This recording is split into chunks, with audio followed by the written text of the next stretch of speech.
Are we live? Are we good? Is my audio okay? Are we good here? Are we good to go? I don't know because of the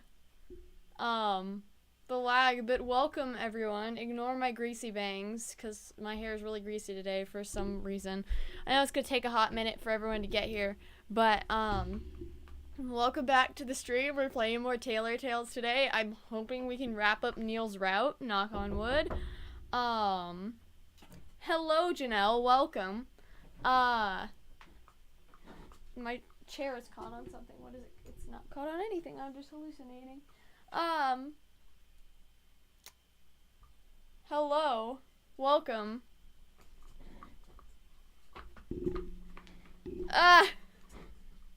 So there's not really much to talk about before just getting into the game, I guess, today. As you can see, because I have a window right here and it's light out where I am today, so that's why you can actually see my face, my beautiful face, and the number 3 candle. And actually a lot of the stuff that's on my shelves you can see way better. But anyway, I guess let's just get right into it today because there's not much to introduce, I guess. So plot twist, no one actually shows up for the stream today. Everyone's just... So, yeah. Where did we even leave off? I don't even remember where we left off, but let's just get into it. The past few days have been a whirlwind of emotions and uncertainty. It scares me, the things that have been going on. I haven't even talked to Sarah about it. I can't really put my thoughts and emotions in words. Oh yeah, we ended the last time with the intense making out. Okay. All I know for sure is that Neil and I definitely kissed, and this time I knew it was him. It's confusing. It's confusing because I'm pretty sure I wanted nothing to do with him for the longest time, yet right now, my hands are holding my phone and typing a message to Neil. Today when I left the ball, I took his cape with me. So here I am, asking him if I could drop it off sometime to return it. Whereas it's just a thinly veiled excuse to see him again. Oh, we love him. Immediately I get a reply from Neil. I read it. It's an address? Confused, I start to type back, but before I can even start, I get another message. It's a single word. Gotta adjust my face cam there. It's almost like he's commanding me to come over. If it weren't for the state of mind, I might have told him to jump off a cliff and dump the cape into some trash. He said one word to us, and that one word was come, with an address.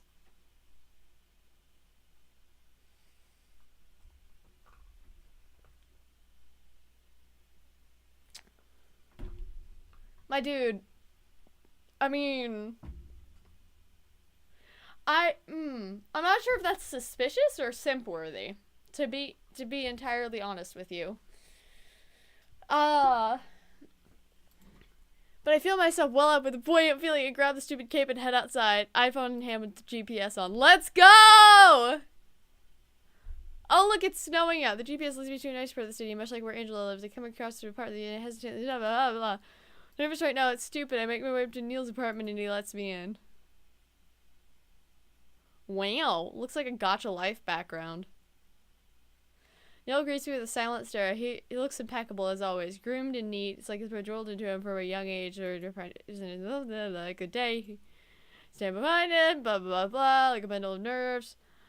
My heart's thrown into a tizzy from memories a few days ago come rushing back to me. My eyes look over at his lips and I immediately look back up to his eyes. No, I can't be thinking about things like that right now. I need to return his cape, that's all. Girl! Girl, it's nothing sacred. It's nothing sacred. I excuse to see him instead as preferred as the fabric in my hands. Yeah. Hello, I greet him back. Come in, make yourself comfortable, Neil says, gestures to the living room.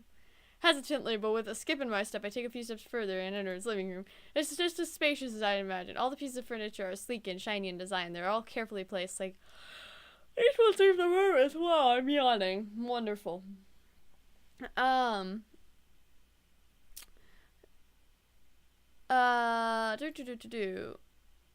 Everything is spotless as well. Certainly no cobwebs in the corner or dust bunnies hiding under the couch. Makes me feel out of place, like I don't belong here. It feels like a different world altogether. Nice place, I say with a tiny smile. It doesn't seem like you spend a lot of time here, though. Neil pauses, looking down. No, I spend a lot of time at the hospital. Sometimes there's simply so much work to do. I sleep in the lounge room over there. Baby, no! Don't do that. That's unhealthy. That's severely unhealthy. Who keeps the place clean? I can't imagine you do it. Why, a maid, of course. Who else would want to do such lowly work? Me! I'll clean your house for you! I'll do it! I'll do it! It's me! Hi! I'm the person, it's me! I'm a simp and it hurts. I clean my own place, I say with a pointed look. Most adults do. And I've got other more important things to do with my time, not always not cleaning, blah blah blah.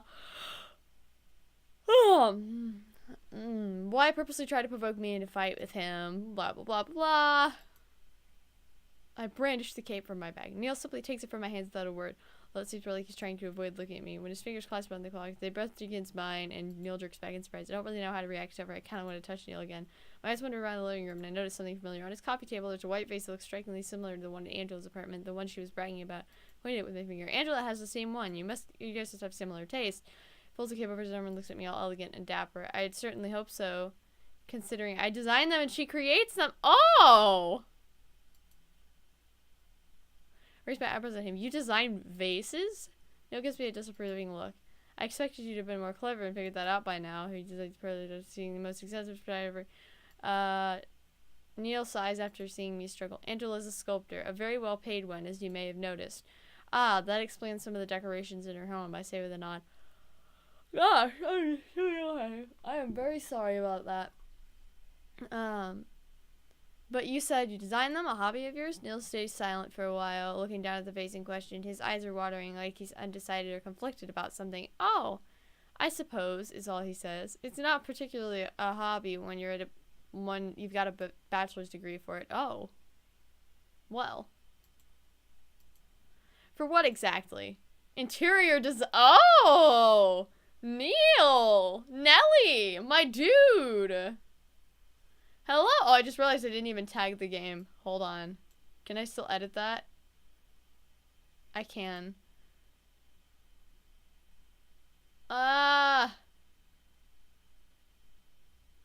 Hold on a sec. Uno momento, por favors.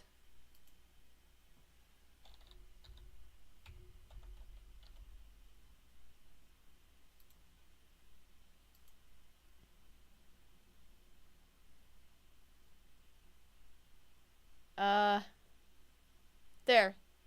The game has been tagged. Why are none of my friends here? Hold on, I must text people.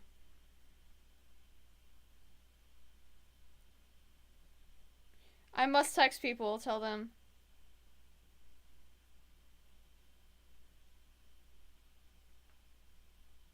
My stream thing currently says that there's nobody watching, so I'm talking to no one, and I don't like that.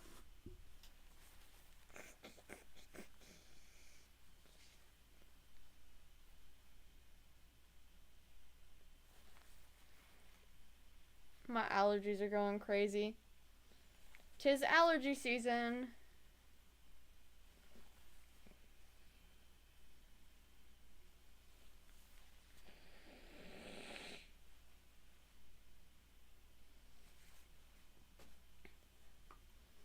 Anyway.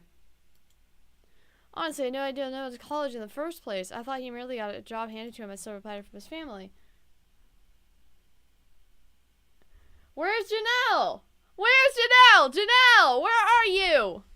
You guys need to be active in the chat. If you guys don't text me individually, my friends have this problem where they text me individually to chat about stuff.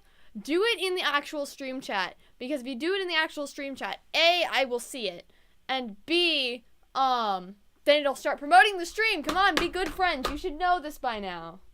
Come on.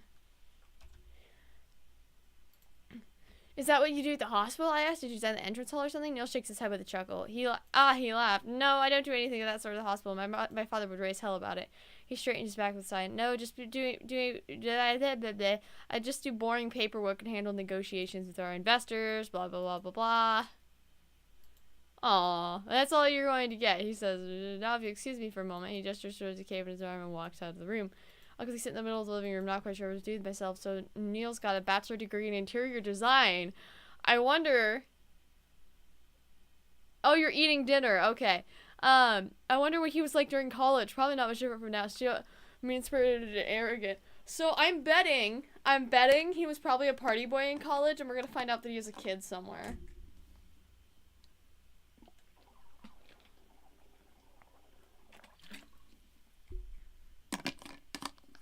Sorry, I needed hydration. I needed moisture.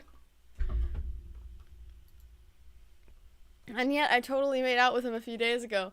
Where our kiss was cut short still leaves me longing for more. It's actually quite embarrassing. I haven't kissed anyone like that in a while now.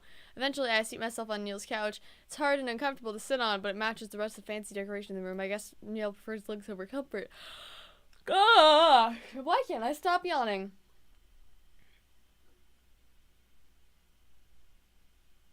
Alright. Blah, blah, blah, blah, blah. Neil makes his appearance again, fixing his black hair as he walks over to me. I realize I'm staring at him so quickly I look away.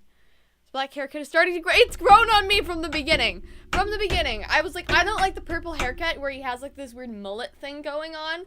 And the black is just, The black is amazing. 10 out of 10 with the black. I love the black haircut.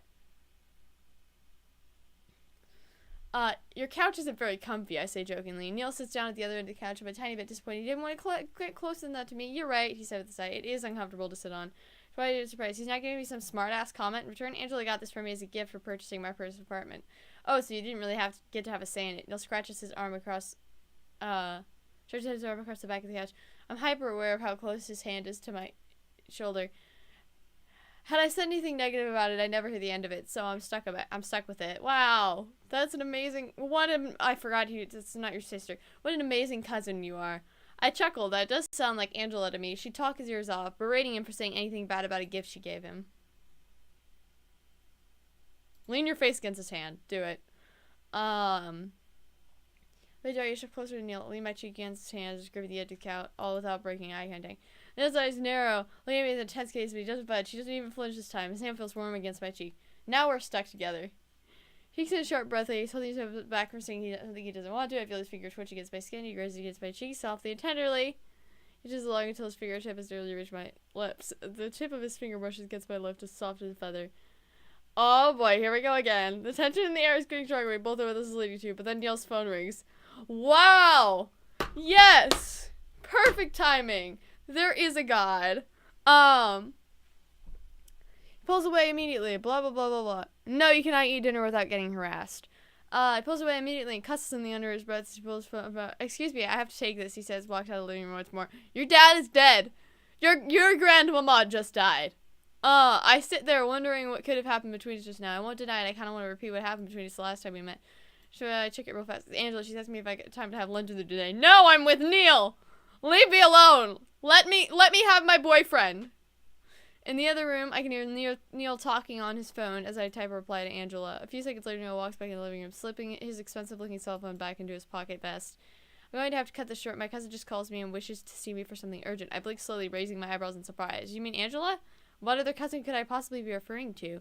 Neil says with a sigh. The imaginary cousin who doesn't bug me all of the time and cause trouble? No, I mean, she just invited me to lunch. I trail off and show Neil. This time it's Neil who has a surprised expression on his face. It looks like he can't process it and shakes his head. Did she now? My phone beeps again. Angela sent me the details of our meeting place. Probably some expensive lunchroom.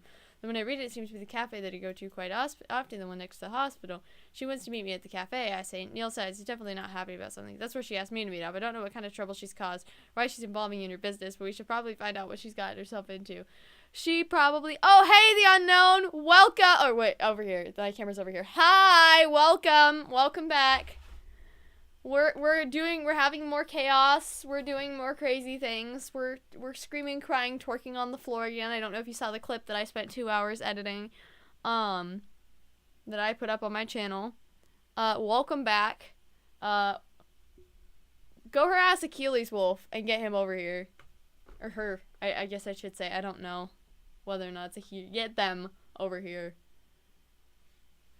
Anyway, asked me to meet up, blah blah blah blah. She's been trying to contact us about our car's extended warranty. Let's go to the cafe. Woo woo woo woo. Yeah, and he's gonna have war flashbacks to that time I ruined his expensive shirt. Angela is the wing woman. But I'm a bit nervous about being alone with Neil this time, so I'm quite glad to have Angela sitting in the booth in the back. Nice quiet spot. When she sees us, she waves us over. Darling, you look a tad bit nervous. Did anything happen on your way here? Well, I expecting every inch of my skin with a word yes. I swallow. No, I'm fine. Just concerned about you. Angela turns to look at Neil, who takes a seat at the booth. What did you tell her? Don't scare the poor girl. I sit down next to Neil, making sure to leave enough space between us. At least I get anxious again. I did nothing of the sort. Now, can you tell me what we're doing here and why I had to rush? Yes, Angela. Please tell us why you had to ruin a nice moment between me and Neil. You didn't have to rush, you silly Nelly. But I did, however... Oh, that's just bad grammar. I did, however, want the both of you together. Angela slips on her cup of coffee. Did you get into a row again with my parents when you were drunk? Neil asks accusingly. Angela's mouth shapes into an O, and she innocently shakes her head. Why, of course not. Don't think so lowly of me. I was only tipsy at best. Neil gives her a glare, and he crosses his arms across his chest. I told you to stop engaging with my parents. They're not going to listen. Start to wonder how big of a problem alcohol is for Angela. Her poor liver is just trying to do its job, and this woman is abusing it. She's losing her liver privileges. Seems like a reoccurring problem that they understand their family dynamic or what's going on. I feel out of place, like I shouldn't be listening in. Angela starts about, you know, I can't help myself when they're talking about deciding your fate. Who else is going to have your back if your own cousin can't protect you? I don't, wait a second, are they gonna, like, send him away or something? Are they gonna be like, you have to go work overseas, and we're gonna have to be like, do we want to go with him and sacrifice our dream, or do we want to stay and have our dream? And, or, like, are they gonna engage him to someone? Oh no, where is this going? Oh, what Wattpad fanfiction trope are we gonna be dealing with here? I'm afraid. Well, Angela casts her eyes downward, suddenly being more serious. I may have proposed to find you a fiance. Yeah, I called it! Neil looks flabbergasted, torn between surprise and embarrassment. She palms his head against his forehead in shame. Before I lose myself here, can you please explain why you've come up with such a ridiculous idea? You see, I know they've been making you work too much. You simply can't handle the position Marcus has given you. In fact, you don't even want anything to do with the hospital. But it's like they don't care, and you're overworked, tired, and it's absolutely too much. Don't go deciding what I can or can't handle. Neil spits out in anger, cutting off Angela's words. Why am I here again? This is sounding like a family dispute. When I tried to... she's gonna be like, you're gonna be his fiance. You guys... I saw you guys making out. Like... She's gonna make, like... Yeah, see? Suddenly I started to understand the reason why I'm here. Yeah, no, Angela is gonna be, like, the lords and ladies of, like... When, in, like, the 1500s, the medieval ages, like, to make sure the woman was a virgin or whatever, she's gonna be, like, in there, she's gonna be, like, watching on the wedding night, she's gonna be like, the whole time. She'd be, like, taking notes on his performance. I hate myself sometimes. You did not, says narrowing his eyes, anticipating the worst. Neil brings his hand up to his face. Said I would play matchmaker if they cut you down your hours. Of course, at first I tried to bargain you to be able to leave the job, which seemed to simply piss them off even more. However, Evelyn was intrigued with the idea of marrying off her son. Please don't let it be me. Please don't let it be me. Wait, was it please let it be me or please don't let it be me? I believe for a while now I struck a deal. Neil sinks his face into his hands. Addison, dear, do you think you'd be willing to help my dim-witted cousin pretending to be his fiancé? Of course! Yeah, nice knowing how he's super embarrassed. And much at all, just take a few courtesy pictures together. Meet Marcus and Evelyn for dinner once. Everything is set. And then what? Neil bugs her. Wouldn't they expect us to get married eventually? What has possessed you to think this is a good idea? How drunk were you? Oh, don't be so fussy about the details. You certainly announced you broke in the engagement afterwards. I mean, people are sometimes engaged for years, you know. Neil gestures to me with his friend. Do you want me to pretend I'm in some kind of relationship with someone like her for an entire year? I take offense at that. I'm not saying you should stick together for an entire year, simply long enough to satisfy your parents and get them off your back. Isn't that what you want? Or are you saying you love being overworked at that job you hate. Ah! Nice. Hi, Achilles Wolf. Still at school? That sucks, dude. Ah. Neil ignores me. Solves nothing. Fundamentally, nothing has changed. The only thing that has changed is ridiculous skin this worth no time. Was a little tipsy at the time. Nonetheless, it means because of considering good health and not overworking himself. I'll do it! I'll do it! I already said that! He was doing alright. Was it really fine all this time? So I don't need you worrying about maybe at the hospital. I can handle it. I didn't need you to bargain with the parents right from the hospital to about finding me a fiance. Blah, blah, blah, blah, blah, blah, blah, blah. Well, you know I can't do much about that. I'm gonna ask why he can't do anything about it. Why not? Are you being forced to work? Suddenly both of them stop talking and turn to me, realizing I'm actually still here. They look at me like I mentioned something that just never crossed their minds. Mind your own business. You shouldn't be here. You have no knowledge of what's going on here. I'm here because Angela invited me, I say, not backing down. And for some reason, I'm being dragged into this drama of yours. So I ask you again, why not? No one is forcing you to work. You can just jump up and quit. Oh, believe me, I tried, says Angela. I tried to get him fired, but his parents are dead set on him taking over as CEO. They want the hospital to stay in the family. And you can't say no? I ask. It's not that simple, Neil says, exasperated. I shrug my shoulders. And why not? Neil can't do it, Angela answers from. Maybe you can convince her to me. Angela, bite your tongue. There's no need to involve Addison in our family issues. Blah, blah, blah, blah, blah, blah. I really wanted some coffee. Got a pretty big hangover from last night, so you were drunk. Let's not change the subject. Neil turns to look at me. Get up. I'm leaving. Quickly stand up and then kneel out from the boot. Honestly, I have no idea what's going on anymore. There's just no information about me. Blah, blah, blah, blah, blah. I don't care! Just stop with the crazy ideas or trying to work out deals with my family. I'm fine. I sit back down at a loss of words. What do I do? Hoping you'd say yes. You look too lovely to reject. I guess it was worth a shot. I can't think of any other way to get him to stop overworking us out. I wonder if I should say anything at all. It's definitely not my place. Neil is right about that at least. Sorry for dragging you into this, love. Hope I didn't sully the relationship between you and Neil. No, it's a pleasure, little. We don't have much of a relationship. I recall the memories of the night we kissed vividly. Blah, blah, blah, blah, blah. All right. I do see a nice, very caring cousin that has a smile. Like she with a smile. I'm sure happy to. I'm sure he's happy to have you in his life. I'm happy to have you in my life, Angela. Hi, welcome, welcome, welcome. Welcome, you guys. I'm glad you could make it, Achilles Wolf. I have my water bottles blocking the chat, so I didn't. Do you guys like my water bottle? I got it at work. I broke it, but it says Tears of My Enemies, and I have a bunch of Vine stickers on it.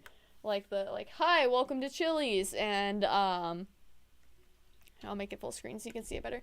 Hi, welcome to Chili's, and I want to be a cowboy, baby, and the mother trucker dude, that hurt like a butt cheek on a stick, and the two bros chilling in the hot tub 5 feet apart because they're not gay, and the, what do you have? A knife!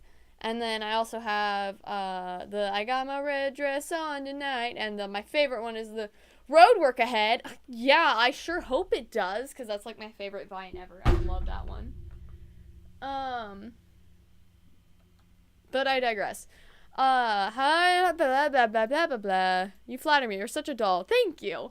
Now, why don't we drink up some coffee and catch up? Tell me about your latest ideas in fashion. My latest ideas are I want to be Neil's wife. Thank you.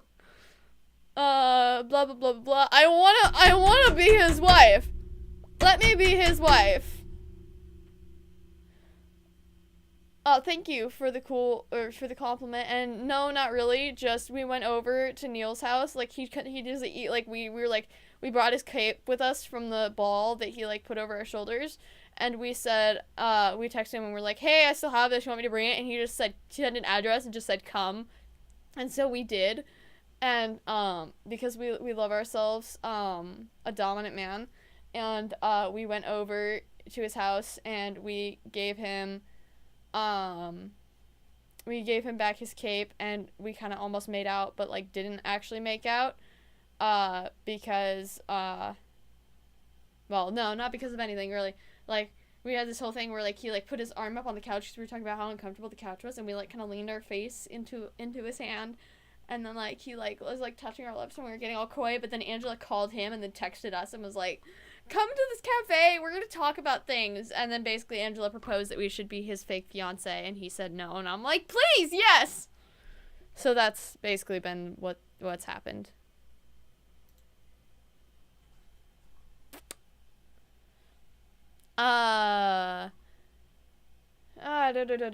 After our talk at the cafe, Angela's commissioned me once more for a formal dress. This time less naked, she said. I guess she doesn't have a date to impress.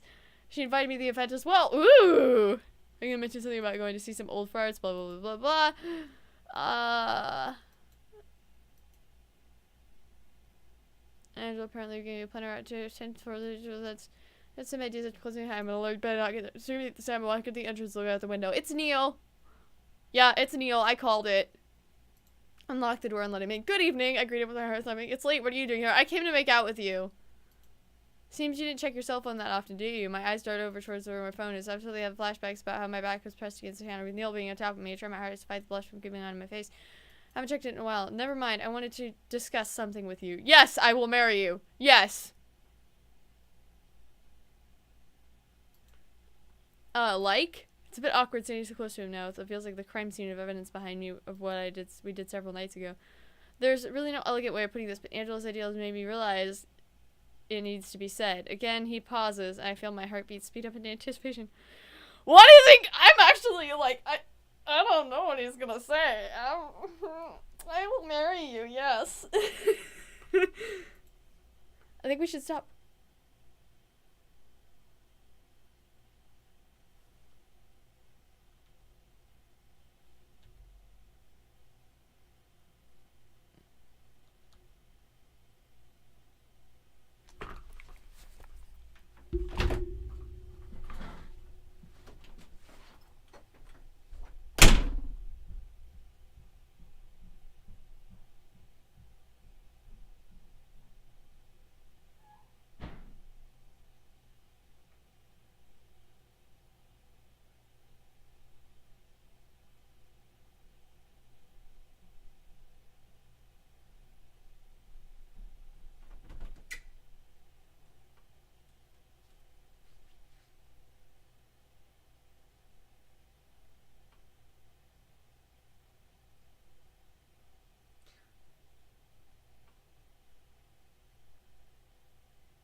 I'm sorry, that just hit a little too close to home there. So many people have told this to me before in the real world. Like, this whole story is like, I'm being attacked. I swear, the CIA is on to me, because, oh, God. They just really threw me a curve.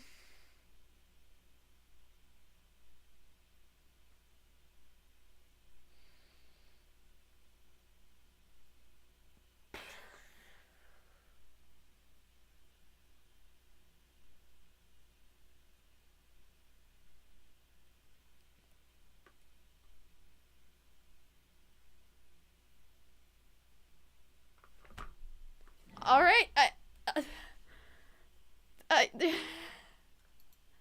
my mind yeah! Yeah!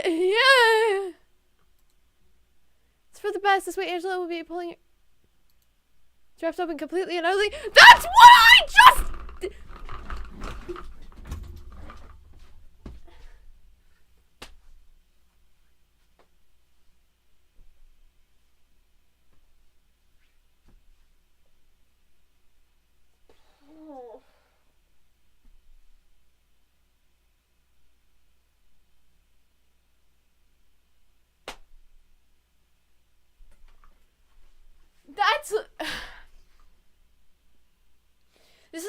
worst dating simulator I've ever played that has captured me and my mentality this spot on before.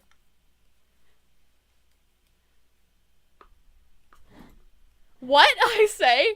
Yeah, that's what I said. There's no need to involve yourself anymore. In fact, you can pretend we never met each. No! Is that what you want? Does he really want to stop seeing me like this? His words hurt more than I thought. Perhaps, his eye twitches and I see him losing his posture. Isn't it what you want as well? You have to engage with me never again. No! No! No! Baby! Don't leave me! Don't leave me! Oh, everybody wants me to say water. Water? Water? How do you say that? Water? Woder? Woder? Is that how you say it? Woder? Not once, but twice, and definitely been avoiding deeply confronting Neil as such a— No, it's not! Just talk to him! Just talk to him! No, that's not what I want at all! No! Baby!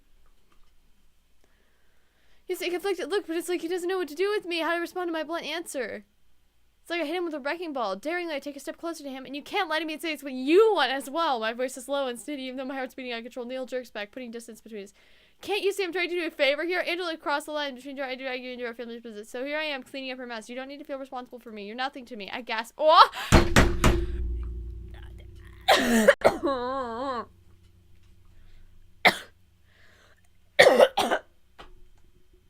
I'm choking on all your BS, Neil! And apparently some phlegm.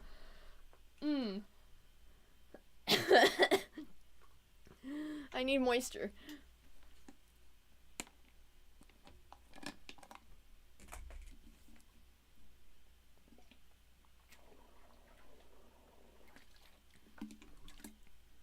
Neil, baby, no!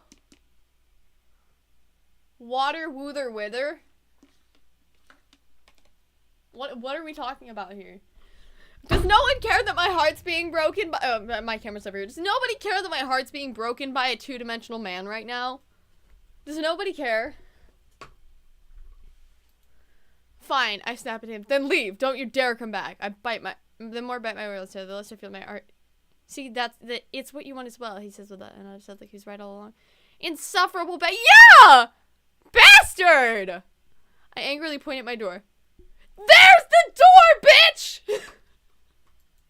Leave. Goodbye. No!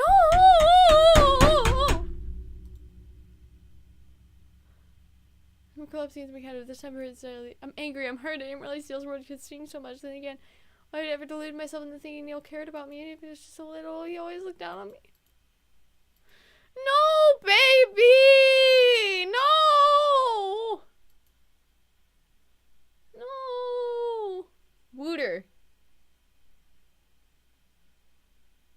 Wooter.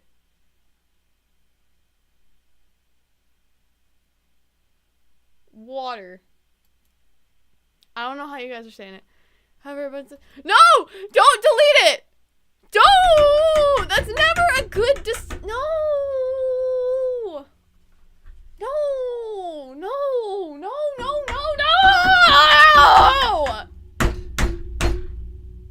No! Oh, this game is playing with my feelings too much. Oh,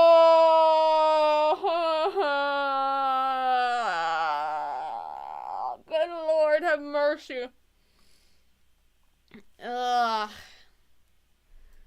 Christmas passes by in the blink of an eye. New Year's Eve is something I barely remember celebrating. Sorry, I do overtime. I stitch whenever I get the chance. I'm making phone calls here and there to order the fabric. I do everything in my power. Nothing good will come about thinking about Neil. Emma just seems oblivious, which is good. She won't bug me about it. The whole ordeal is being a good friend. Angela's dress is finished, so I need her to come over for the final. I just get Angela inside of her. Oh, it's so pretty.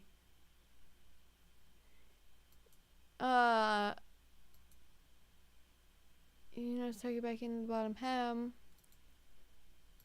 Jason hands it over to me. I carry it over my sewing machine, start taking in the hem. Have you ever been to the opera before? It's nothing fancy, really. People believe themselves important. You a small chuckle while I push the fabric along with the needle. Why did you get an invitation? Ah, well, and just a bit dismissive. I get invitations to loads of events. I have a network where I can, you know, it's great as well. People might want to know this fabulous dress. Lord knows I've been praising your name from the rooftop since last time. And thank you for that, I say, although I've yet to hook another client such as you. Well, I guess we need to change that, no? Man, from my feelings, security alert, woo woo woo, yes! Backstabber! So is that who invited you? Are they coming along? I mean, stag them as potentially, you know, just some old couple. Lovely, they're in a good mood, not so lovely when they're in a bed. Is it Neil's parents? Is she gonna try and introduce us so they'll set us up with Neil? Please, God, Angela, please intervene. Please, I want him back. Please. Angela. Please. Dazzling, simply dazzling. All that needs to be done is a nice diamond necklace to finish it up. I bet my lipstick you savvy cop would be afforded able to say something like that unless I worked for 10 years straight. Angela really does seem to live in a whole other world. I wonder how much money she makes doing pottery of all things. Alright, I heard about your job. You make pottery? I make all kinds of art. I love to sculpt and let my imagination go wild. A passion of mine to travel the world to see many people. Blah blah blah. I'm making clothes as well. You showed me all these twirly dresses, but I didn't want to wear them back then. Wanted to play in the mud and get dirty. I didn't want to be girly, so I never wore the dresses. Having a smile on her face, letting me say my piece. It's hard to imagine you as a tomboy. She chuckles. Really, I was talking to my grandpa's always left these boxes full of dresses she made for me. It made me so bad I cried for a whole week straight on the attic with that box. Mother gifted me the sewing machine my grandma used, and I guess I fell in love with it ever since. It's a lovely memento of your grandmother, Addison. I'm sorry you had to say goodbye to her. Don't bring up grandmama. They're here. It's fallen you to her Pinky Rocky 7. She had a broken heart. Yes. Yes. Please. My heart. Neil didn't have to.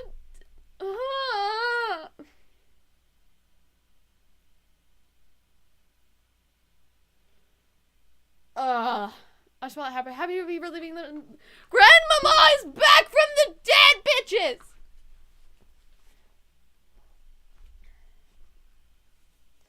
That's okay. She gave me passion in life. She did. We loved Grandmama. She made our Grandpapa strip. We do. We love Grandmama. Blah, blah, blah. Suddenly looks timid. That's why I'm so concerned about Neil. Yes! Bring him up! Bring him up! Do it! Do it! Tries it works, chaining him down. I know he wants to do something else with his life, but you have to fight. I want to hear more about Neil. Tell me. You know, he's got about you to do it. He doesn't do anything with it. Instead, he's wasting away his potential in the family business. It's infuriating, really. Yes! Yes! That's what you would even pretend to be, as you know. Oh, that, Angela says in a dramatic voice. Actually, his parents have been looking for a fiance for a while. They want to get him into an arranged marriage. They feel he won't get into a relationship on his own. They'll give him a lovely little grandchildren. I will give you grandchildren, Neil. I will. Not Neil. Neil's parents. Neil's parents. I will give you grandchildren, Neil's parents. I will. I will. Where do I sign? Right now. Right now. Bring it here. I will sign. Right now. Fight me. Really do live in another arranged marriages. I feel sorry for the person unlucky enough to be a candidate. I want to be that person.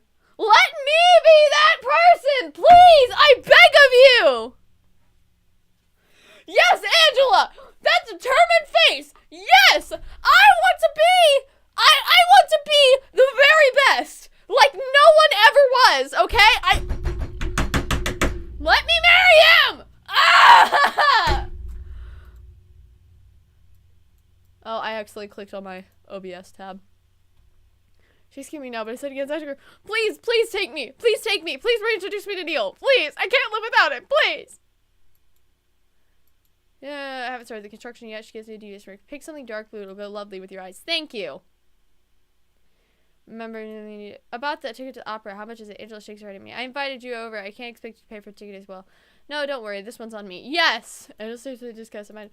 Please introduce me to his parents so that they can put me in an arranged marriage with him and he doesn't have a choice. This is how we do it. Please. Everything's coming up roses.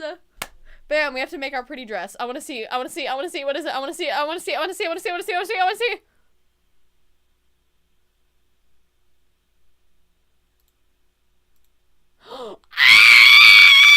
It's so pretty! Okay, you know what that reminds me of? You know what that reminds me of? Do you know what that's totally inspired by? Hold on.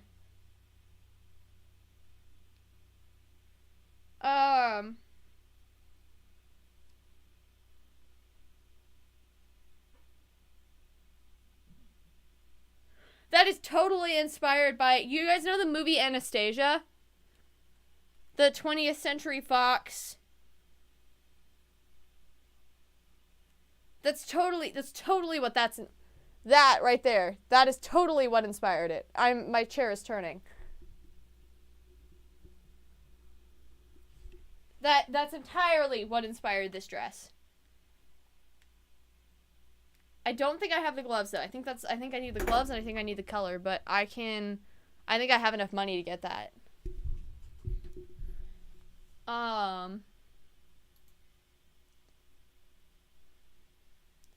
Let us see for sure. Let us see. We will find out.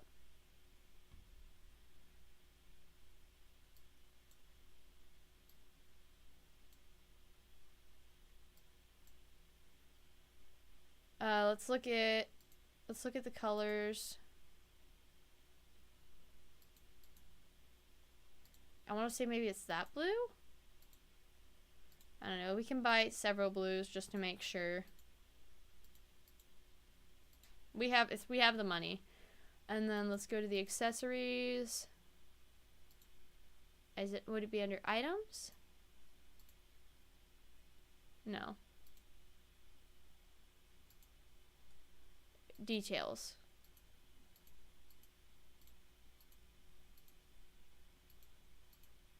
There are some gloves. Are there not long gloves? Where are the long gloves?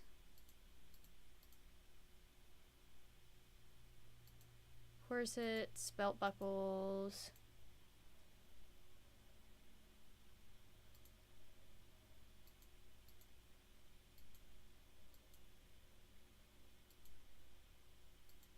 We'll just get them and see if that...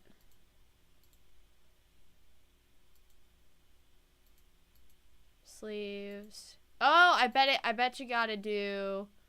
I wonder if you have to do, like... Yeah, there we go. Found him.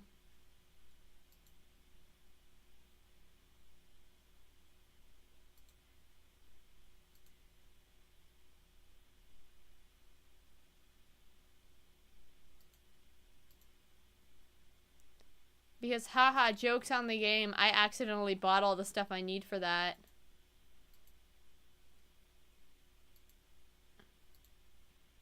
Okay, so it was the first one that I... In white. Sleeves. We need gloves, and they're white. And then the skirt is floor length. And the design is the dark blue.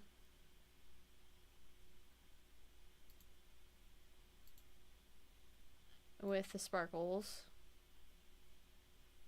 Bam! That was way too easy.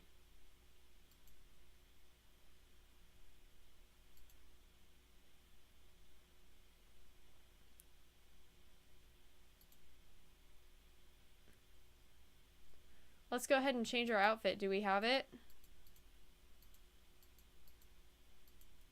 We do have it. Oh wow, look at that.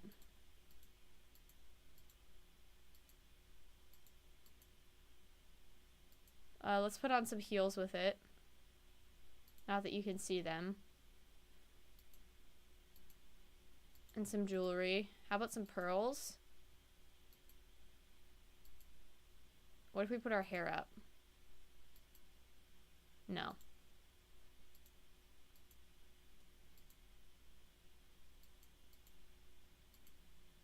You can't really see the...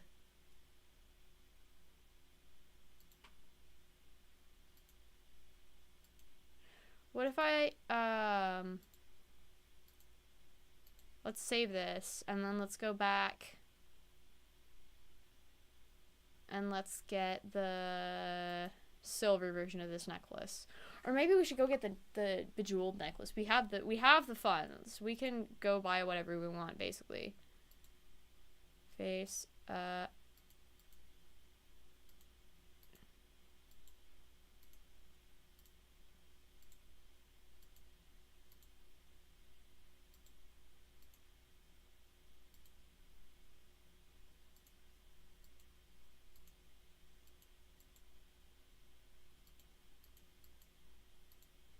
Are there any cute handbags?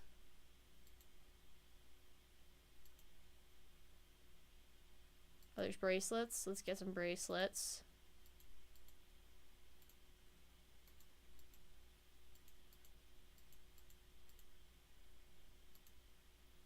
We have to make a good impression on Neil's parents. Or at least who I'm assuming is Neil's parents.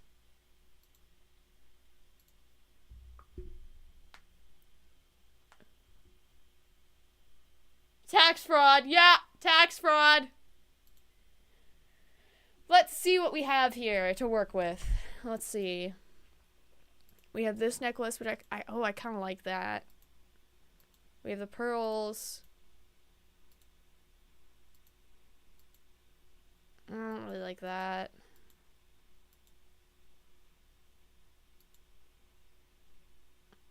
The diamond necklace. I don't hate it. I'm not gonna lie. I don't hate it. But I definitely don't like it either. I kind of like this one. Oh, I like that. I like that.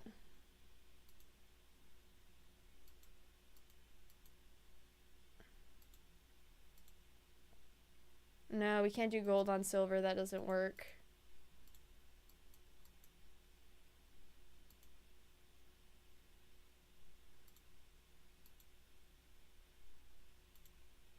And then a head, a hairpiece, and then what if we did it in like the toothpaste color? Where's the toothpaste color? Where'd the toothpaste color go?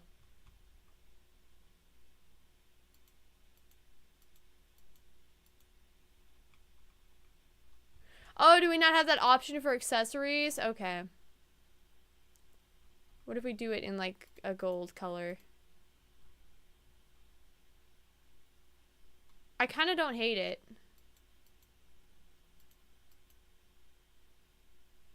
Yeah, do we want to make it like a pearl hairpiece?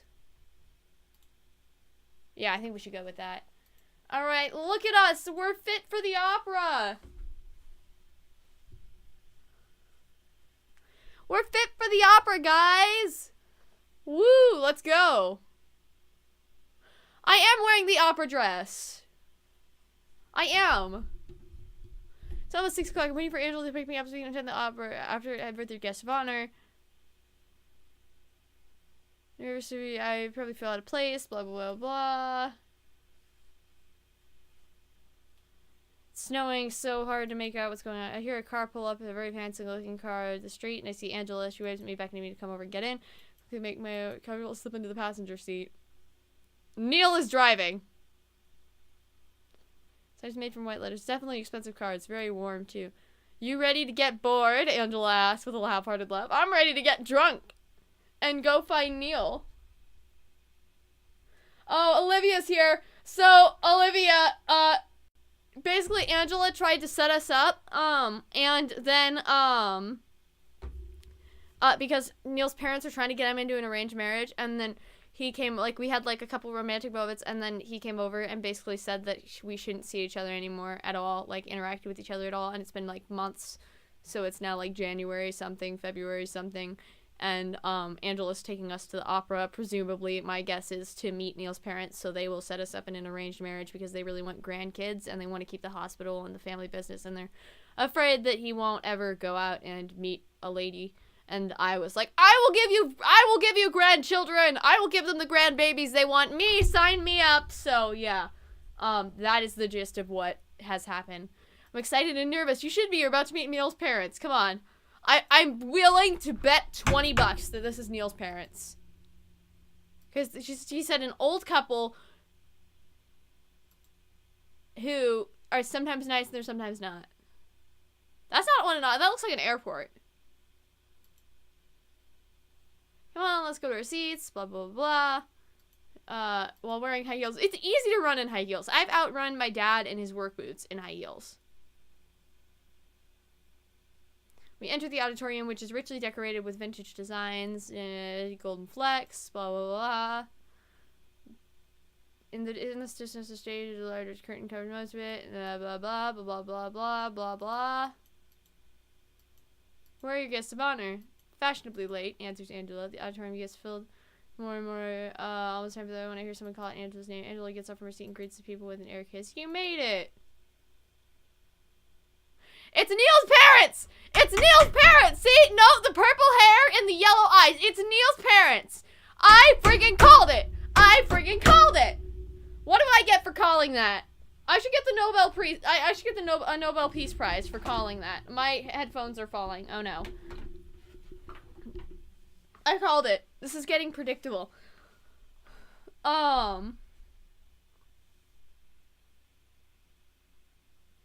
Yeah, he brought up Grandmama. Well, Angela brought up Grandmama when we were talking, when I was making her dress for this opera performance. But here is Neil's parents, and they look like rich assholes. I will say that. Yeah. The woman is frail and thin, but her white skin makes her look even more vintage, like she stepped out of a painting. This is the girl I've been telling you about. This is Addison Pingu. The man sticks his hand out. Quickly says, Marcus, this is my wife. Emily, see! I called it out! I called it out! Look at me go! Wow! Yeah! Oh! Yeah! Let's go! Little happy dance. Woo! Hit that whoa! What? Oh, I hate myself. Nice to meet you, I say in a low voice. I immediately take my seat again across my arms. Angela didn't say anything about meeting Neil's parents. Please don't let this be part of some kind of... That's... And then it's Neil. I bet you that's Neil.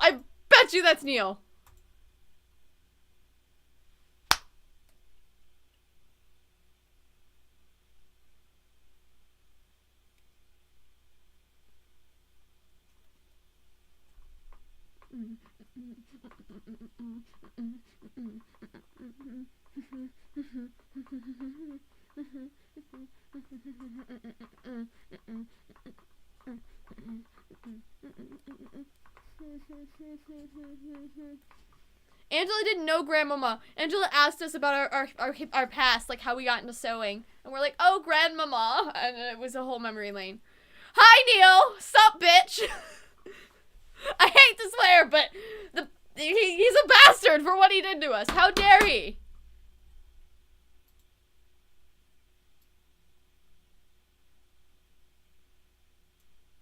How dare he break our heart? Maria takes something that makes him look sophisticated, but it's most definitely Neil. Angela, Neil says the girl after his eyes meet mine. Is something the matter here? Marcus inquires. Yes, there's something the matter here. Neil looks up at his father and then back at me. It's Angela a deadly look. No, everything is peachy fine, he says sarcastically after his father doesn't pick up on it. You must be Neil's fiance. It's so nice to meet!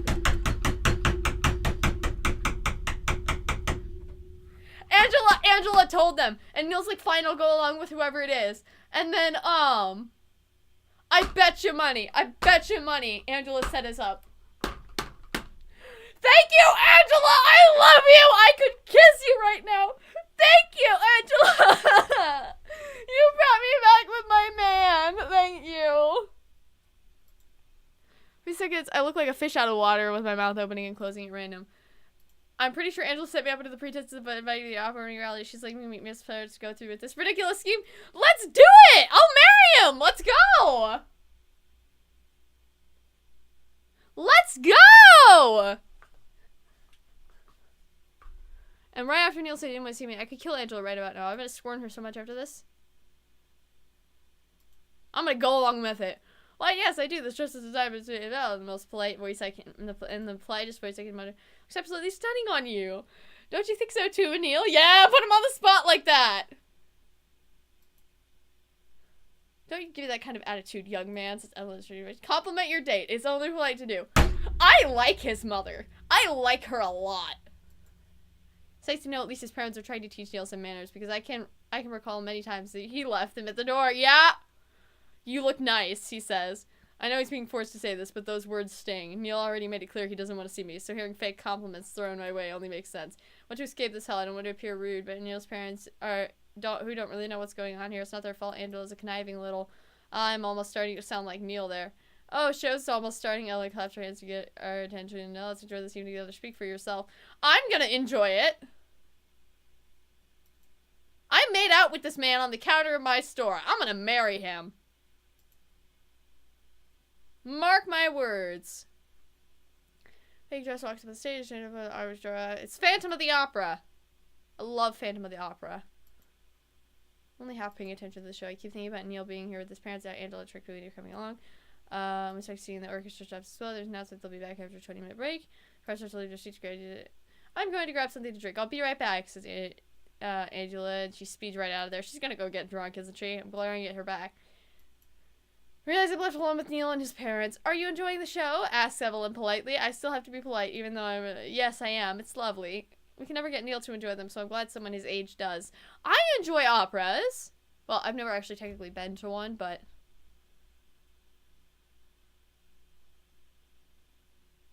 What do you mean leave him begging? He doesn't want anything to do with us. I'm the one chasing him. I'm getting something to drink as well. You're gonna need it. Aren't you going to offer your date something to drink as well? Be a gentleman. Yes! Give me whiskey. I want a whiskey. I want vodka. No! I said I want straight vodka. I want a big old glass of it. Give it. Now! Come on, dude. Be a gentleman. Made me feel quite awkward. Addison, where did you meet Neil? Oh no, Evelyn's gonna ask you things about Neil. At least Marcus seems to be staying quiet. At a cafe, I actually spilled some coffee on him. He gets a small chuckle. The old classic. I'm happy to see that didn't sour your relationship from the start. I giggle nervously. That's pretty much the opposite of what happened. Me and Neil definitely got up on the wrong foot. What he thinks of me right now, I have no idea. I don't even know what to think of Neil at the moment. I kind of want to strangle him though, if that counts. Excuse me, I'm gonna go find the bathroom. I say to Coach Evelyn. Maybe the little ladies' room.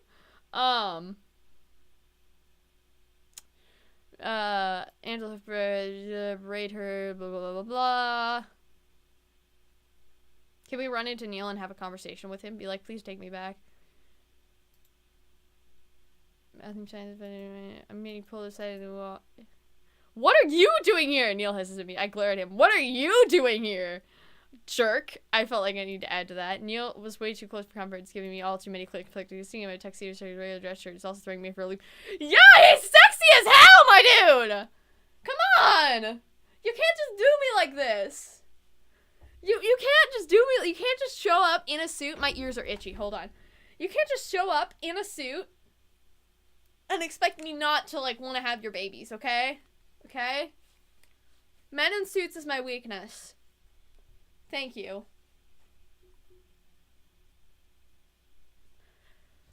Olivia, be quiet. Be quiet. Be quiet, be quiet, be quiet. I'm only like 3 years younger than him. That's not that bad. No, he's 23. 5 years. 5 years? No. 6 years. 6 years. 6 years younger than him. He remembers my parents never mentioned to me some kind of fake date with my fake fiance. Neil sounds completely pissed off. Well, I didn't know either, so stop making it sound like you're accusing me of something. Angela set me up. Neil backs away from me a bit and pauses to think. The occasionally a milder one. I knew it. I knew she was going to pull you into her shenanigans. Looks at me with fierce eyes. I told you to stay away. Hey, just because you don't want to see me anymore doesn't mean I have to stop talking to Angela. She's my friend. Or was. I don't know. She pulled me right now. It definitely is acceptable, but no, it's acceptable. No control who you speak to, but perhaps it wasn't clear enough that day. He'll take so close to me, trapping me with my back against the wall. If you want to live with your life drama free, then stay away from me and my lunatic of a cousin. It will only cause us trouble if you keep sticking around. No, I want to stick around. I live for the drama, my dude.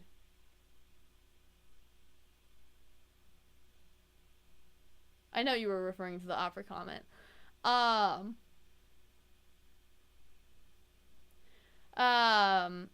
I get angry in return knowing you'll say the same thing again. for now simply frustrating. Neil, you are an enigma to me. One day you want me around, the other day you're chasing me away. You don't even know what you want. Right now, you're just standing for me. I'm an adult. I can make my own decisions just fine. Well, gee, I didn't realize you like being around me that much. No, I do. I want to have your children. I was to photograph myself and hand it over to keep you satisfied. Please. Yes. I'm not. No, I'm entirely saying that. I love you. I love you. That's what I'm saying. He gazes right back into the more of the crowd falls to the background. Right now, we only have eyes for each other. Something deep inside me starts to stir, and I look away from him to curb the feeling. I don't know, but I do as I don't like it when you go ahead and decide things for me. I hang my head down and I fiddle with the fabric of my gown. Typical, Neil says to the hub. I should have turned around the moment I saw you sitting down in that seat. You're free to leave. I snap back. I'll leave when after the show ends. I'm sure I can come up with a good excuse to skip dinner. She invited you for dinner as well? Asked Neil, sounding surprised. I didn't know it was going to be your parents, okay? But I'm not going to stick around and play house with you. I want to play house with him, no. Though, come on. Wait, he says. Sign defeat and look him in the eyes. Now what? My parents, they can't find out. Find out I'm not really your fiancé? At least you have to have some amount of brains in that head of yours. Continue insulting my intelligence and then I'll walk away right now, I warn him. As well as the expression of his face of it. She held onto my hand. Blah, blah, blah, blah. My apologies. I'm a little on edge and taking it out on you when I should be taking it out on Angela. A bit speechless with how fast Neil apologized for the mean comment. I didn't expect it, not in a million years. Neil takes a deep breath. Ah! I promise, but after this you will hear from me again. However, I'm asking if you hold on until after dinner before leaving. I can still salvage things afterwards.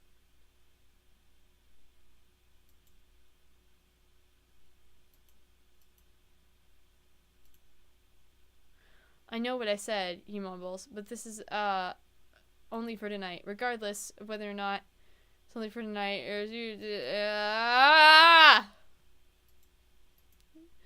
by the time his lips give me really that offer of suggestion. I wasn't much of a suggestion when you told me to stay away from you and then leave my store. There I got it all out. Blah, blah, blah, blah. I had to read my English conflicted about something else. Started swelling his voice. I thought it was for the best, and yet things still turn out this way. Christopher's own eyelashes into my own eyes, and I feel my... I'm sorry for hurting you. Yes! Baby, yes! I want to be in the drama, though! I want to marry you! Let me marry you, please! This man is too dense.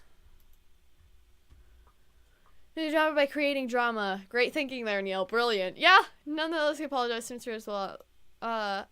Apparently didn't work out that way. I say this late, but apology accepted. No, it's not a relieved sigh. So will you please be my fiance? And so they start going, oh, he's proposing.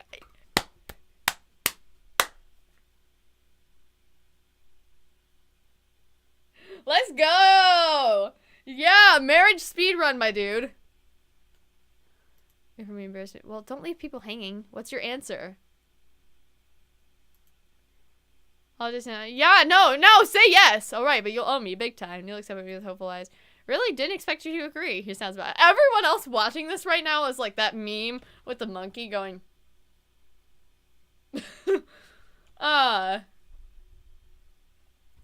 Okay, answer if you want me to. No, I can't do this without you. That was unexpected. I didn't think Neil would say something like that. Again, a lot of things Neil's done in the last 5 minutes that I never would have expected. Flashes me a genuine smile. He looks so relieved. Thank you, Addison. I really do appreciate it. Oof, that smile is way too heart-throbbing for me. Neil rarely smiles, so whenever he does, it's like an arrow being shot through my heart. That is...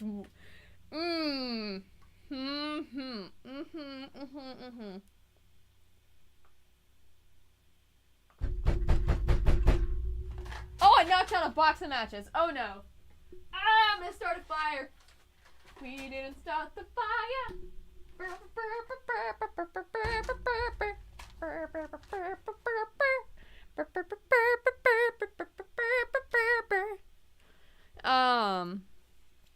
How am I so done? All right, let's head back then.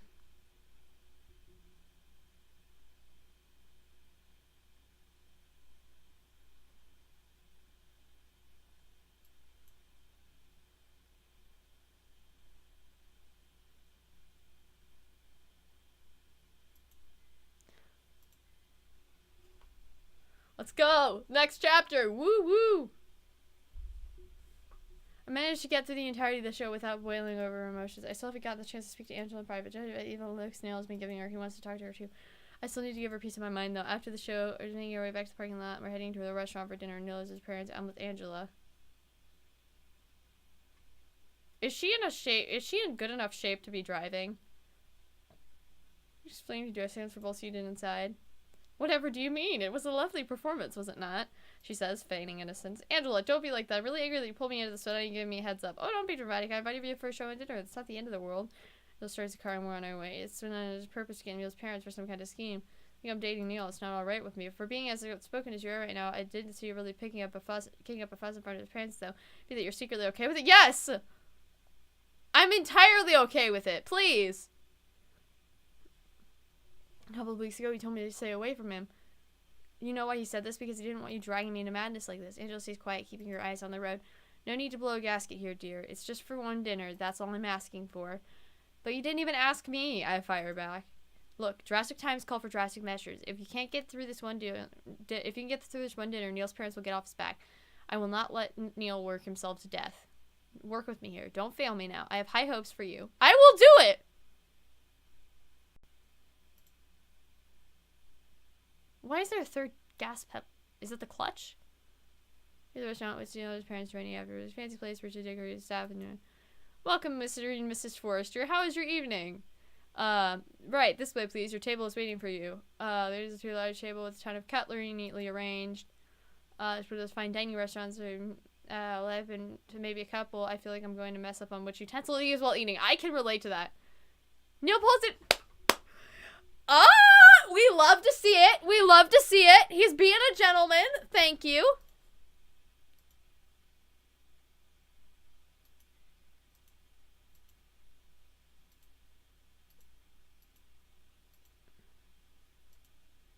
She says, there's probably a giant question mark hovering above my head right now. He's pulling out chairs for me now. I take it he's putting up an act, so I sit down as elegantly can and give him a delightful fake smile. Yeah, let's fake it till we make it, sweetheart. Why am I lagging so bad? Oh no.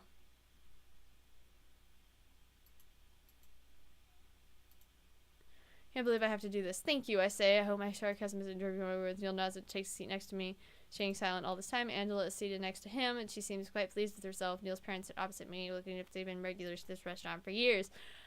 What would you like to drink this evening, madame? Some sparkling water would be nice, I answer. I almost regret it. Alcohol might have made the situation more bear. Everyone else except for Neil all order white wine. I silently wonder if Angela should even be drinking now. She's already sounded tipsy before she's my ride home. There's a lull. Yeah, no, that's what I was saying. There's a lull in the conversation. I feel as people stare. Neil's parents staring at me like I'm some kind of science experiment. It's really uncomfortable. I distract myself by opening up the menu card. There's paper glued inside brown, both pages with only 4 choices and a 7-course menu. Right, fine dining means tiny food portions. There's fish, pork, beef, and a vegetarian menu. Quickly made a random choice. We all take our orders. I hope I won't be getting served anything strange, like boiled snails or something. Down at the cutlery, there's no many knives and forks. I'm not quite sure what it's all used for. Neil suddenly leans in closer to me, his sleeve brushing up against me. Work from the outside in, he whispers to me. He just whispers, thank you! Thank you! Men take notes! Thank you! This is...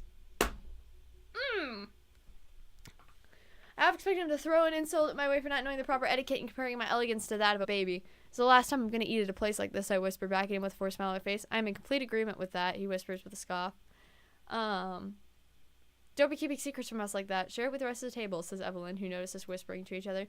Straight and embarrassed by calling it out, so does Neil. Oh, let the lovebirds have their private conversations. I bet they're saying the sweetest words to each other, says Angela. And we're just in the background, just like, F you, screw you, your mom.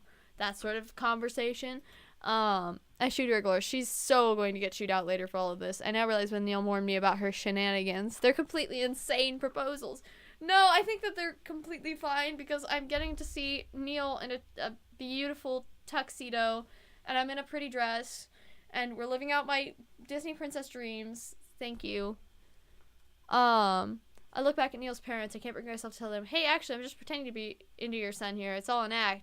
Make it even more awkward than it already is. Besides, I sort of told Neil I was okay with keeping this facade going.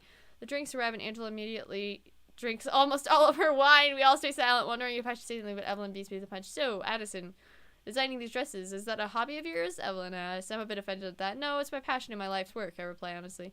Neil starts nervously fiddling with his fork, balancing out his figure, refusing to look at anyone or speak. Is that so? Is all Evelyn says. What did you study at the university? Marcus joins in the conversation. Neil tenses up when Marcus starts to speak. I feel like I'm being picked and prodded out with a stick. It's uncomfortable for me as well. Oh, he looks so concerned for us. I went to the Art Institute of Planner, and I got a bachelor's degree in fashion. Another art school. Marcus looks up at Neil and says, a waste of time and money. I frowned at the man. Why would he call it a waste? Neil keeps tapping his spoon against the table, faster and faster until it launches out of his hand. With a soft clink between my chair and Neil's, I feel touch my heel, so I bend down to pick it up, and he's going to do the same thing. We're going to whack foreheads. Yep. Yep, I called it.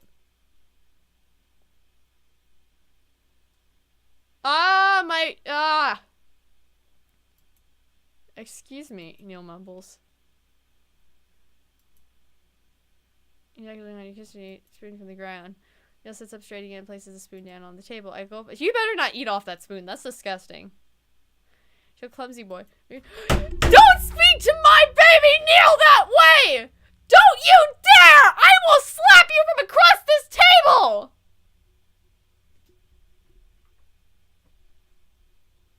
Don't you dare! Don't you dare! Hank says that he's so meek. It's weird to see Neil off his game. I guess they did teach you how to use your utensils. Wow! Wow! Wow!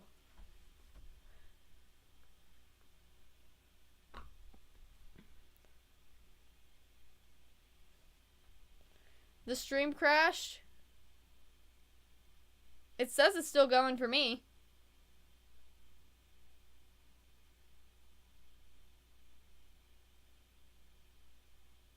It says it's still going for me.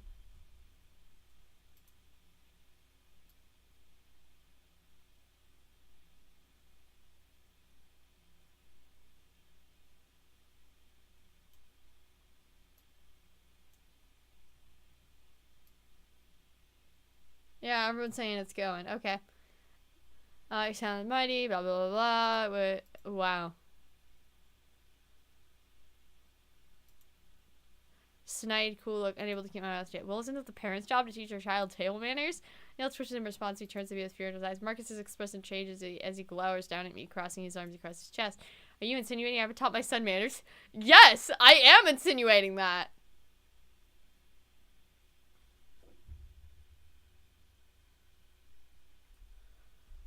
Well, it's pretty obvious. Neil has the manners of a teaspoon, so yeah, I am implying this. Now, I don't think anyone here is saying that. And Addison's bachelor isn't a waste, Marcus. She owns her own boutique and even made this dress for me. Gives Angela a dirty look, but clamps down his mouth and refuses to speak any further. And for once, it makes you look like an elegant young lady, says Evelyn. Sometimes you show off too much skin, my dear. A lady should dress more modest, like Addison here. Thank you. Thank you. Someone praising my work. It's all a little bit strange, and I desperately want to escape from talking about myself. I look towards Neil for support, but he looks even more out of his element than before. Great, can't count on him. It seems Neil caves under his parents' pressure. A little skin never hurt anybody. Besides, I think Neil likes to see a little bit of skin. Angela! Scandalous! Oh, yeah.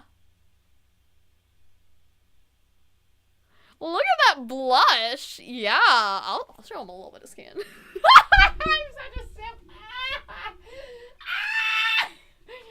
I'm going to hell for that. My poor Baptist church members are probably like, I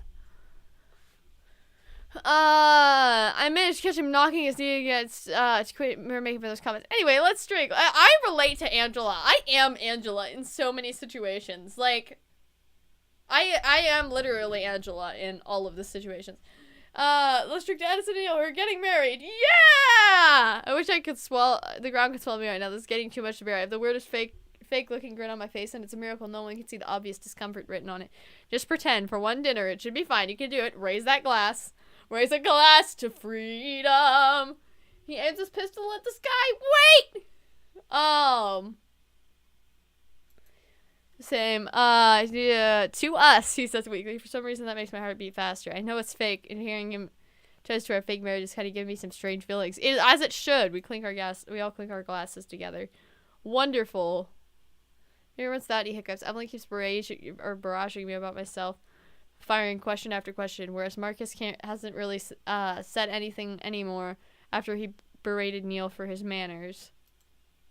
Neil has been completely quiet during the whole meal, only some with one-syllable words. It's so strange to see him like this, so quiet and meek. Not used to this, Neil. It's really odd. On the other hand, the one thing that's felt very much the same still is Angela, who's been getting more and more tipsy. The tipsier she gets, the more she teases about being a couple times up with fantasy scenarios of us going out to dates and museums and whatnot, describing it in way too much detail. It's awkward, to say the least. By the time we're all done with our desserts, Angela is clearly too drunk to drive, so Neil offers to drive her home instead. It's very nice meeting you, Addison, says Evelyn. Do let us know when you can join us again. I would love that. I simply smile at her, knowing full well there won't be a next time. I had a very nice evening. Thank you so much for inviting me. Addison, says Neil all of a sudden. I turn to him, facing me so strange that we've been sitting by his side, hearing about our fake romantic. I'll drive you home. Oh, all right. Obviously, Angela is in no state to be driving.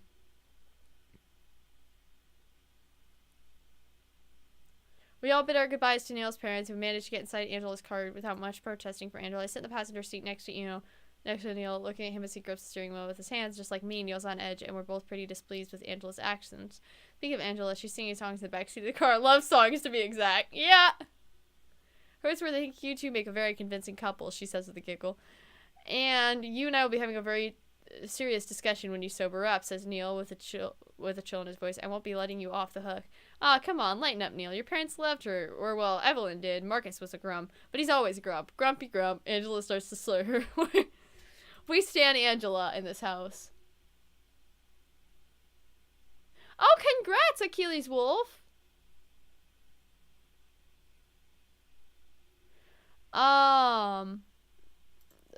Angela doesn't seem to quite listen to me and continues to sing random love songs, but at least she's not making any strange comments. My eyes glance over towards Neil. Seeing him look so serious, he stares at the road. I know he asked me to play along after all, but I wonder what he thinks of this entire situation. My thoughts drift back to Angela's fake dates, and so I start to wonder what it'd be like to date Neil for real. I try to imagine where Neil would take me out. I'm pretty sure he'd take me to expensive restaurants such as this one as well. Probably open car doors for me. I stick at myself. That'd be really strange to see. Again, this felt kind of nice when Neil pulled out the chair for me. An old and outdated custom, but strangely satisfying to feel Neil would try to make an impression on someone.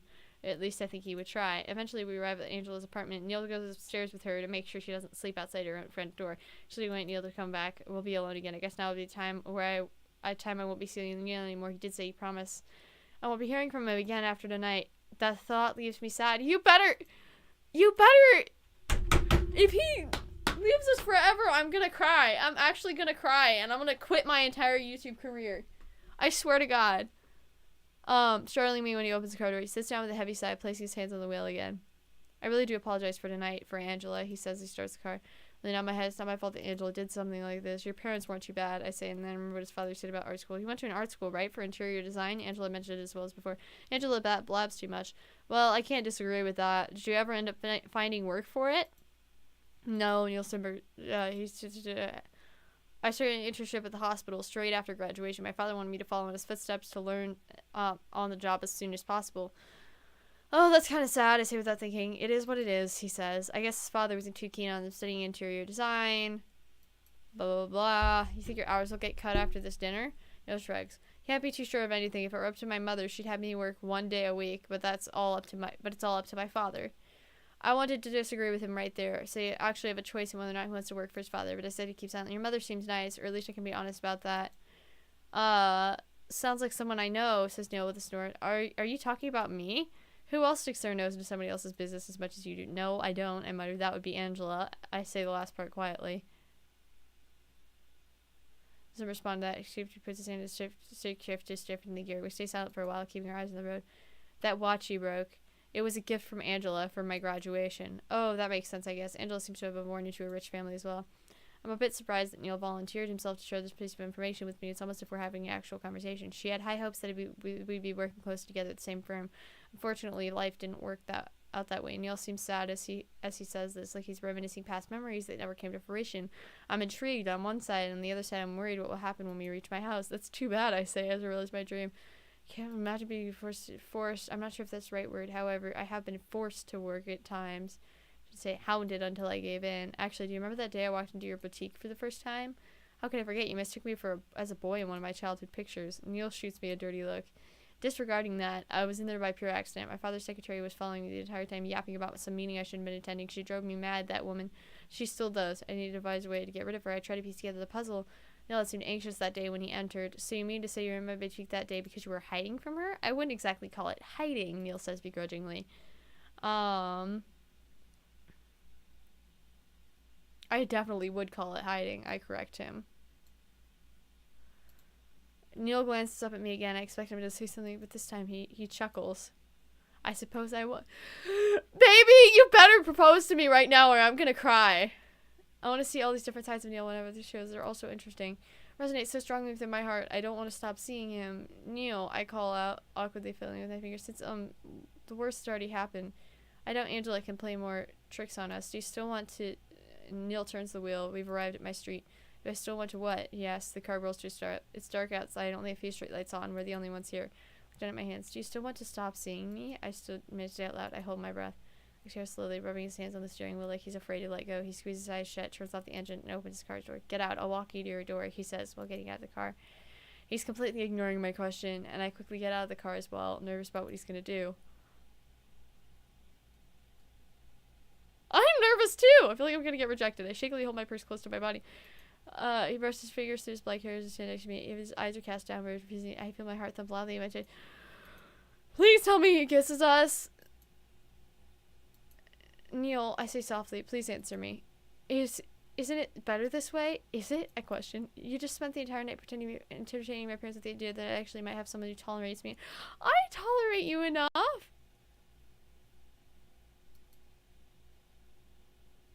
I can handle disasters. Besides, is that what you really want? Can you really look at me and say you don't want to see me anymore? Neil's eyes shift to the left and right, unable to look me in the eye. He's fidgeting too, like he's nervous. Addison, don't make me waver in my decision. Why not? I ask. You're conflicted, like brother doesn't know what to do either. Please marry me!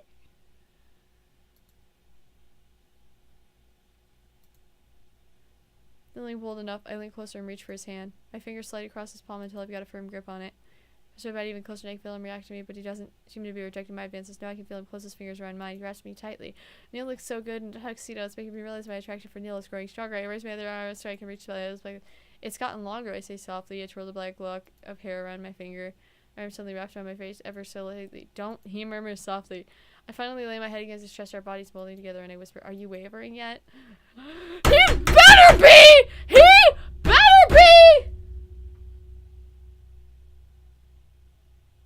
Crash the car so you don't have to worry what happens when you get home. I feel his heartbeat fast against my ear. Dirty tactics, he mumbles. He tightens his embrace and I cling to him as well, feeling excitement run through my body. Cheater, he mumbles against my ear. Yet for a bit, bodies unable to separate from one another, simply enjoying pleasant warmth filling up our bodies. Waiting for this embrace, waiting for him to touch me again after that day he told me to stop seeing him. It feels so much better in his arms. I'm a fool. Neil sighs as he nuzzles his nose in my hair. It's giving me goosebumps. Really good goosebumps. The moment is cut short. Neil finally distances himself, taking all the warmth with him. I feel naked without his embrace. I need to bid you good night, he says in a stiff tone. Even under the darkened night, I can faintly see some traces of pink hue on Neil's cheeks. You still haven't answered me. Haven't gotten an actual response from him. Neil bows his head. Regardless if I want to see you or not, it seems to have no bearing on whether or not I will actually see you. What's that supposed to mean? Neil shrugs his smirk. It means eventually I'm going to see you whether I like it or not. I poke my finger into his chest. That's still not an answer. Can't you say a simple yes or no, Mr. Simple and Clean?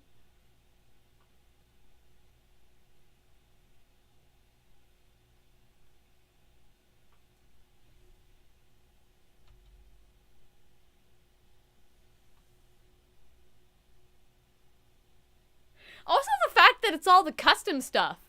Like, that is how I made my character. That is exactly what I mean, aside from, like, the wardrobe, like, the necklaces and stuff.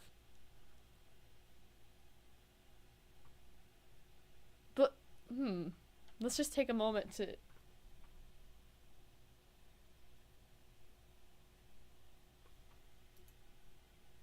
There's a hand on the side of the waist and it brings me close. Our bodies bump into each other.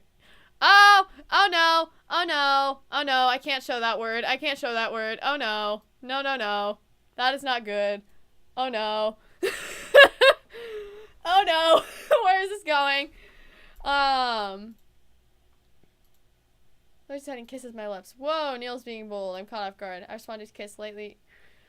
On those wormlets that I've missed them so much I can't even put it into words. I felt close to him. He responds to my enthusiasm with the stone, caressing my back with salmon. Bleh.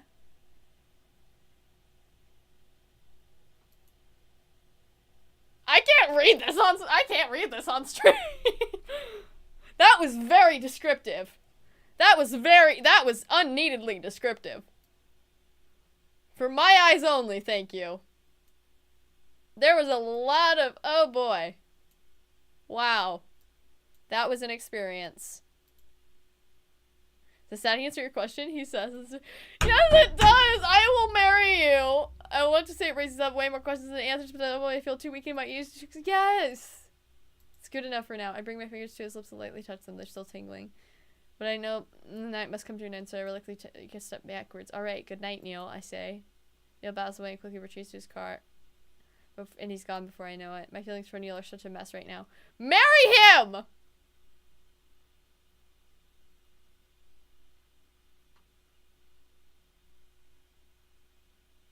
Okay, do we need to change back to our business casual now? Let's quickly change back to our business casual.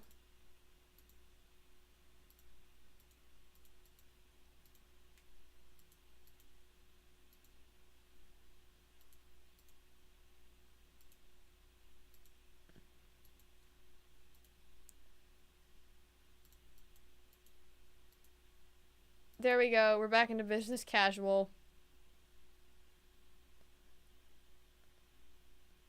Alright. Let's continue. I want to know what happens. We're getting close to the end, guys. My fate with Neil has still a bit unclear since that day.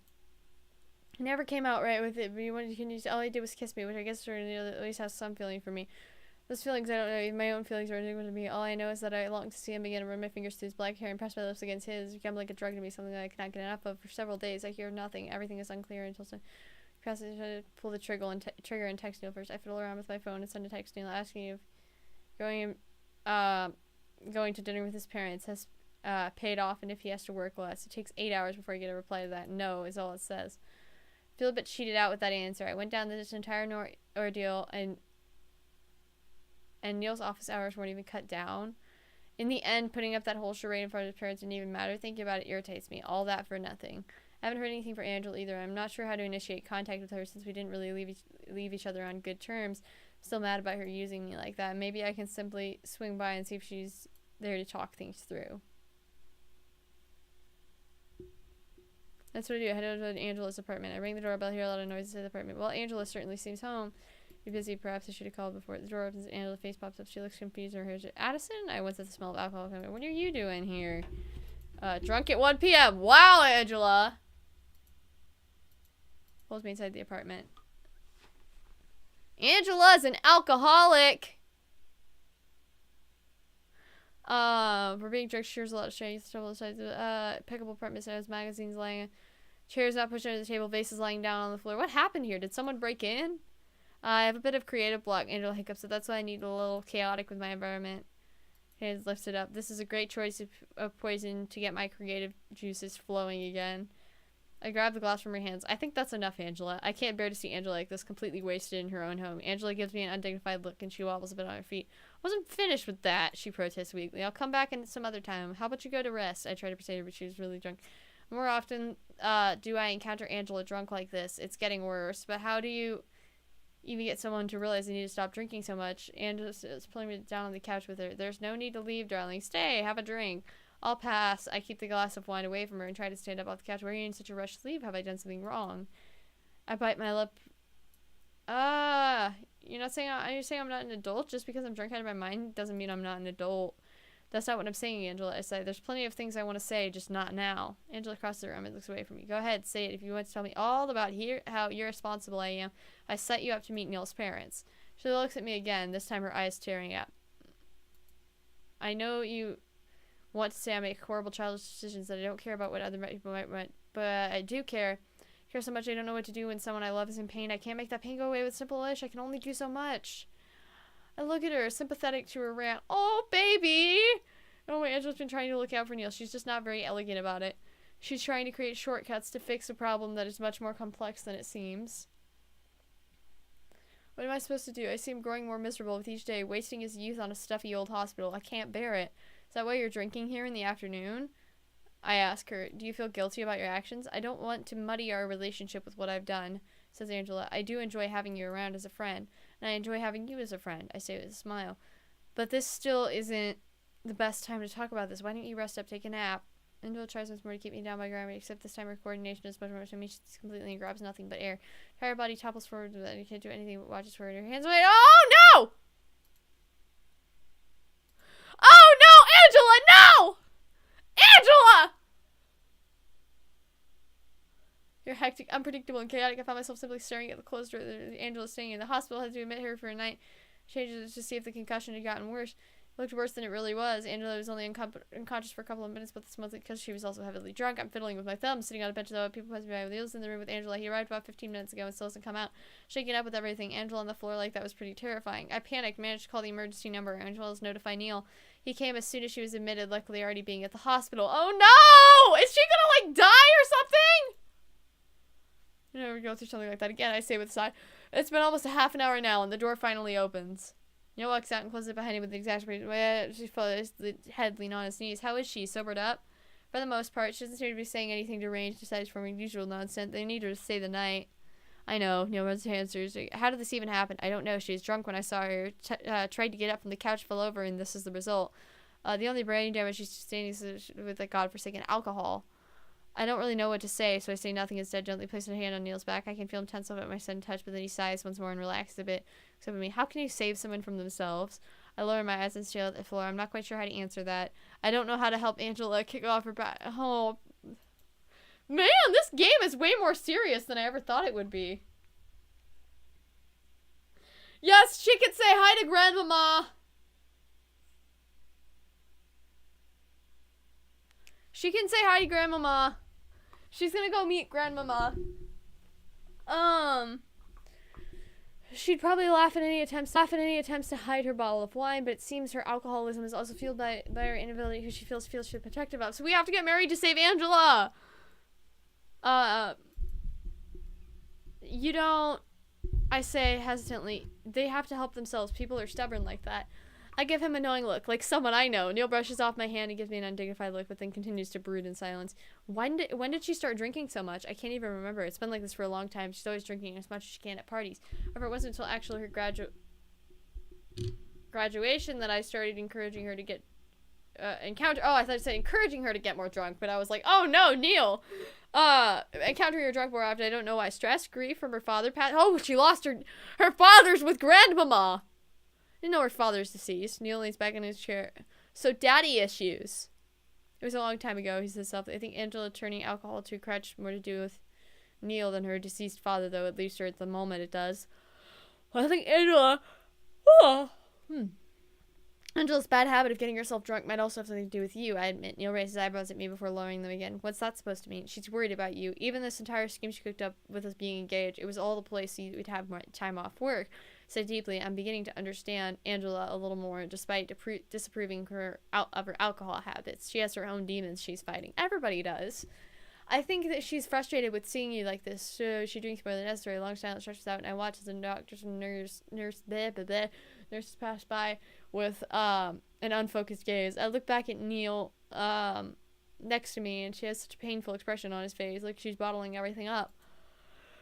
Okay, stupid. So I am yawning. How can she be so stupid? Voice wavering with emotions, always concerning herself with me. That's just Angela's way of showing her affection. I say with a slight shrug and a smile. His eyes flash towards me. Stupid like you. Comment that would have set me off before I can only take it as a compliment. He said, are you alright missing out on work?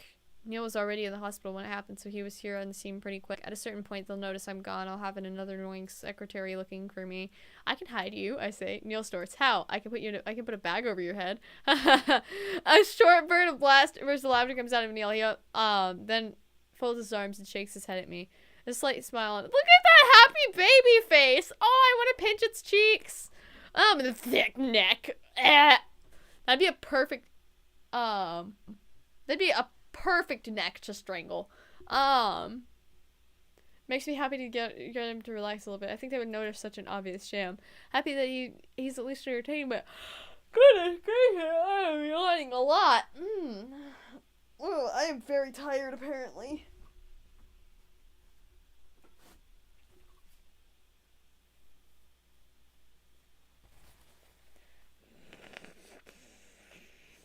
Scoot a bit closer to him. Yeah, do that.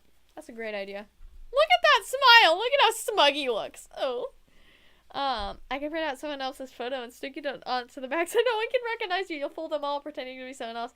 Be a nice change of pace not to be myself, Pio says in a softer voice. And when he said, he quickly scrambles to correct himself. I mean, clearly I live a magnificent life, but I wouldn't mind being able to dodge those secretaries. Relax, Merchant. I know what you meant to say. You wish you could escape responsibilities. Even I do sometimes. What kind of responsibilities would you even have? Having to count the number of customers that enter your store? Yes, exactly. A whole 4. So much stress. He mocks. I glare at him. Way more than 4 customers a day.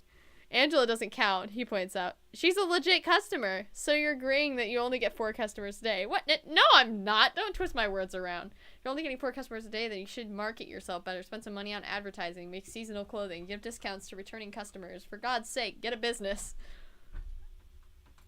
Card already. You don't even own a website.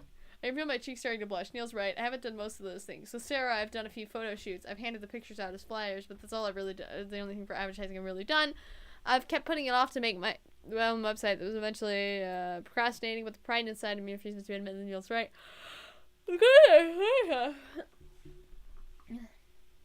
Oh, I'm having connection issues. I think my internet's janky.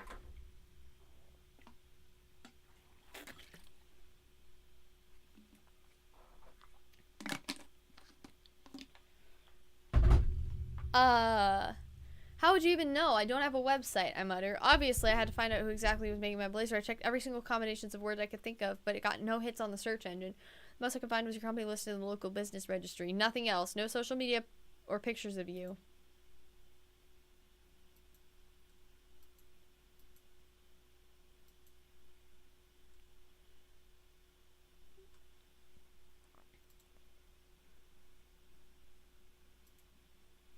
What are you doing looking for pictures of me online? Neil's face slowly starts to turn red. I wasn't. You just said you tried every combination on a search engine to look for my pictures. Who would waste their time looking for pictures of you online? Apparently you just admitted it. I admitted no such thing. You don't think so highly of yourself. I was merely looking for information about your boutique. Why would I even care about you personally? There's another one of those comments again. Immediate deflection whenever Neil gets seated up. I'm starting to understand him a little bit more now, so I managed to not get all riled up. Still brings an urge to punch him in the face, though. Why don't you try being honest with yourself for a change? You can look me in the eye and tell me you don't care about me personally. I give Neil a serious look, and when his eyes meet mine, he bashfully turns his gaze elsewhere. He bites down on his lips. Fine, I do care, he says softly, but it's different right now. I didn't know you back then. His readiness to admit he cares about me right now makes my heart thump unexpectedly. He loves us! Ah! He loves us! Literally, Neil right now is that darn Disney song that I love so much. The, one from Hercules. I won't say I'm in the love, but no chance! No way! I won't say it, no. You swoon, you sigh, why deny it? Oh, it's too cliche. I won't say I'm in love. That song.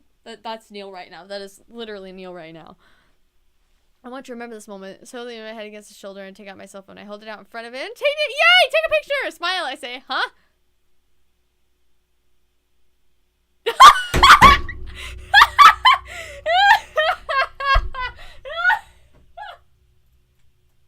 I was not expecting that. That's amazing. Put that in the friggin' Smithsonian Museum. Just making super funny expression in the pictures. I saw a bad word angle. Don't take pictures of me, he growls. Delete that. No. Delete it. No way. Let's take one more then. Look at the result. Neil isn't blinking. This time Neil isn't blinking.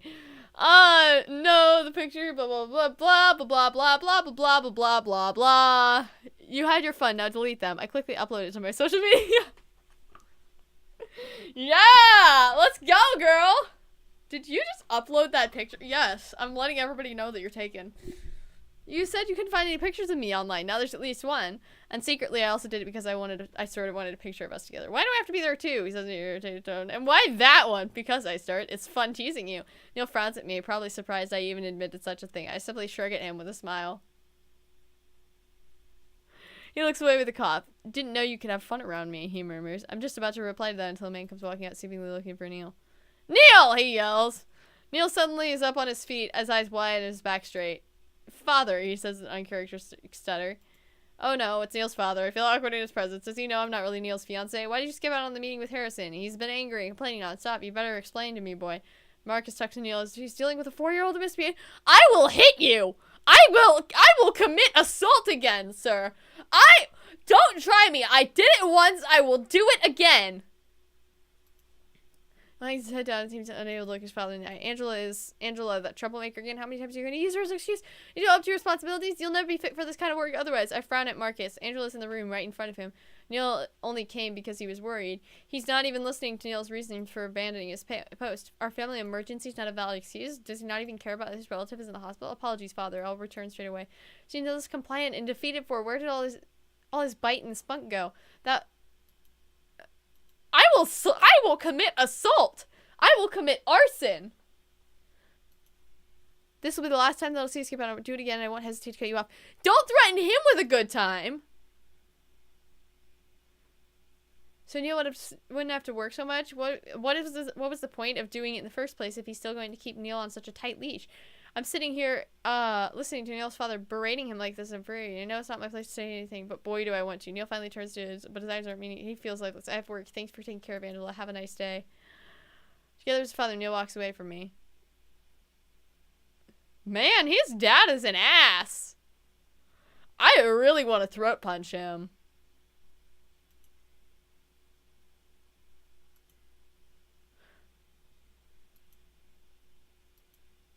I desperately want to throw a punch at Angela with a small line of stitches on your forehead. She let me know a text message. She appreciated, said I was there for her and that this wouldn't happen again. On one hand, I still blah blah blah blah blah blah blah blah. Yeah, ever since he hasn't spoken with me, not a single snide text message. I'm actually a little bit worried. It was only through Angela that I knew Neil was working non-stop. Non-stop. General of the jury, I'm curious. Bear with me. Are you aware that we're making history? This is the first murder trial of our brand new nation, the liberty behind deliberation. I intend to prove with beyond a shadow of a doubt with my assistant counsel, Quiet Hamilton, sit down. Quiet, Rick is innocent. Call your first witness. That's all you had to say. Okay, one more thing. Why do you assume you're the smartest in the room? So much for playing along. I keep myself busy with my boutique. If I need something to list my spirits, I'll look at that Sylvia with Neil that always gets a laugh on me. Decided to hire someone to design some business cards, and they talked me into an entire new corporate identity with letterheads and all. It's expensive, but it should put me out there and get me more customers. Plus, I already knew I needed a website. Just never got around to getting one.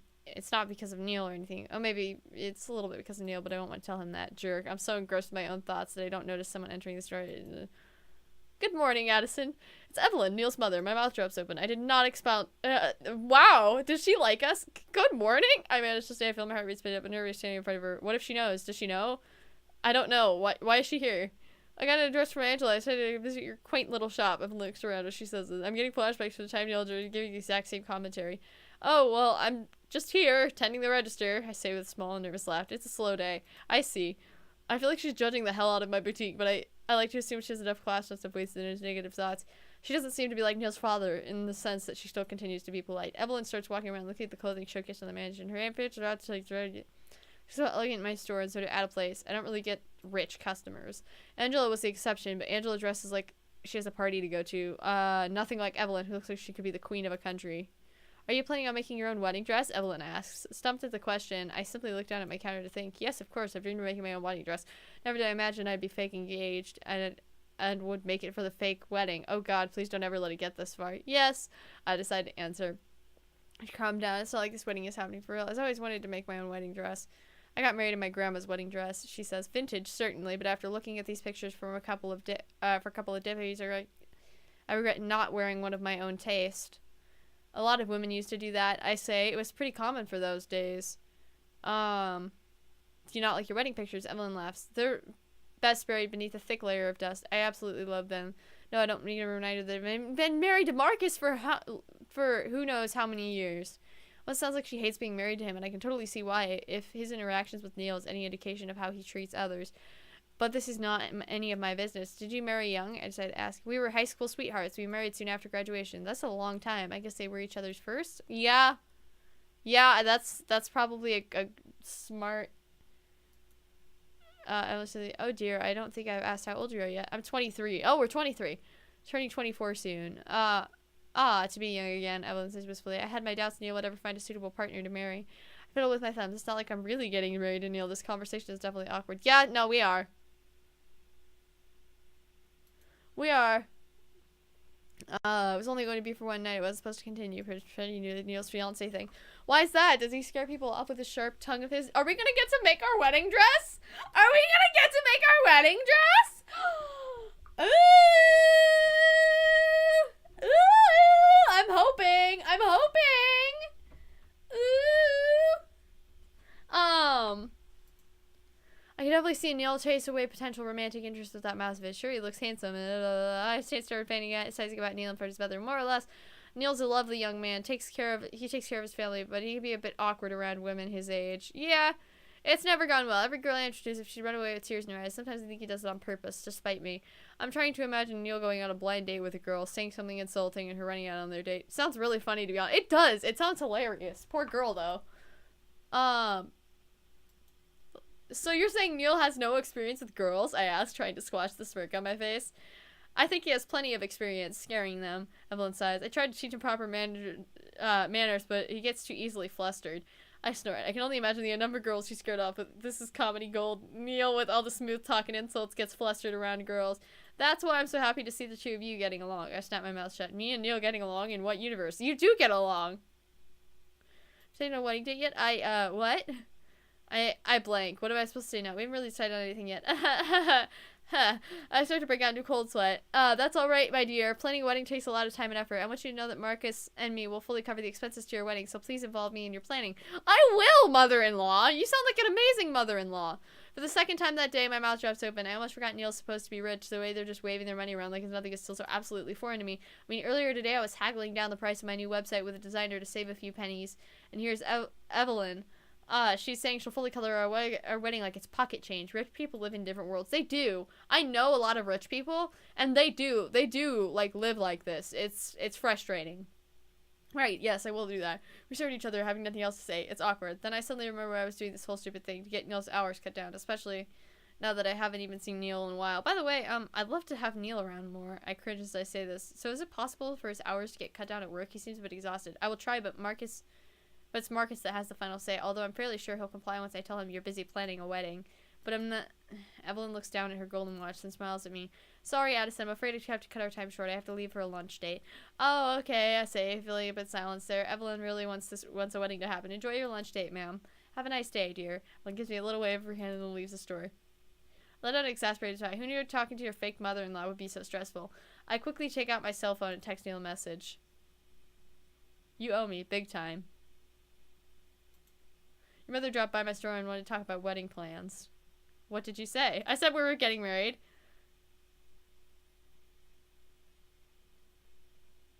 And you need to return the sense of humor that you bought because it's defective. No, what did you say? I don't confess to anything if that's what you mean. How long do I have to keep this up? Until we were actually married? After the wedding night? I'm working on it. Well, work faster. It's exhausting to be your fiancé. And nearly replies, his first interaction we've had since that day in the hospital. I'll admit I'm a bit worried about him. Maybe he's working himself too much. I miss talking to him as well. Hope Evelyn will pull some strings and relieve his workload. I just, to give myself a little boost, I did a picture of me of the one where he looks dashingly stupid. I cropped myself out of the frame so it's only left with his lovely face. I love that. You are mildly infuriating. Thank you. Thank you, Neil. Burst out into laughter. I love this man.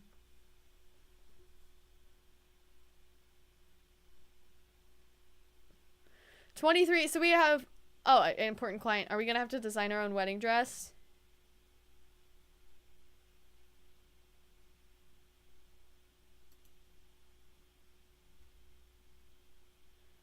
Oh boy, I'm gonna need to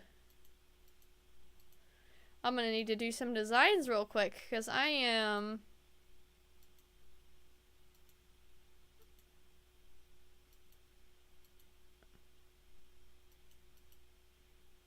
not gonna have enough money to buy that pattern. Oh boy, that is not a good thing. They need to be black with an orange polka dot, or is that red? That is red. And the skirt is... Oh, hey Logan, what's up? A lot has happened. And basically Neil rejected us and then said we shouldn't talk anymore, and then we were forced into a fake fiance date, and now... What's missing? Oh, is that not the right color? 2,000 coins, let's go!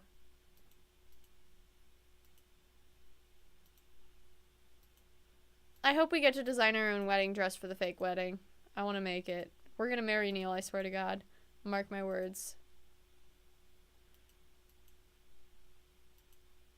Is it light yellow? There we go.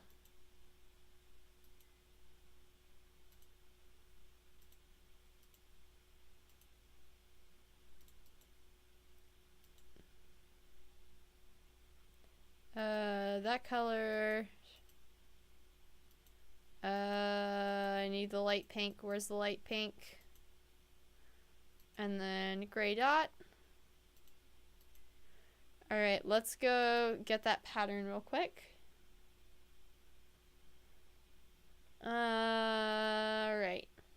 The chat's kind of dead right now. I don't even know if there's anybody still here. Let's see here. We need the halter top.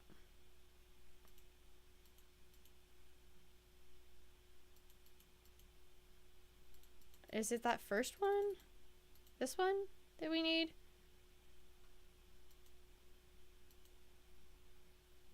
Oh, that was so cheap. And then we need, that is not what we need. We need pattern.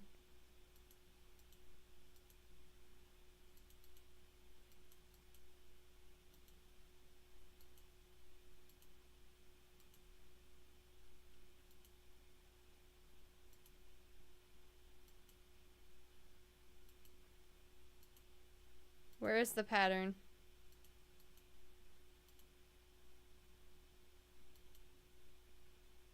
Well, I like that pattern regardless, so I'm gonna buy it.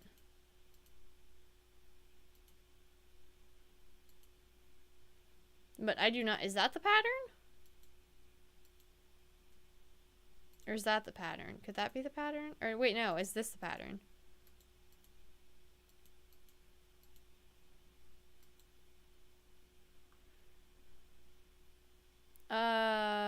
Design...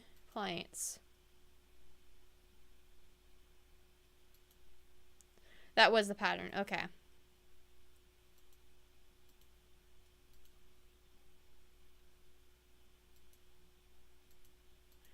Wait, so how do we get that like cut in? How do we get that cut in? Oh no! Crud! Ah!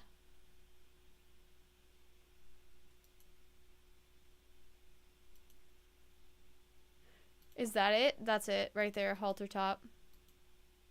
Now that I'm broke.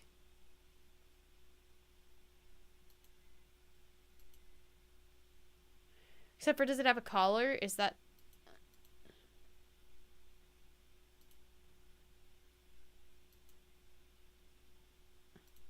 There we go. Oh, crud! Do I not have the right color? No!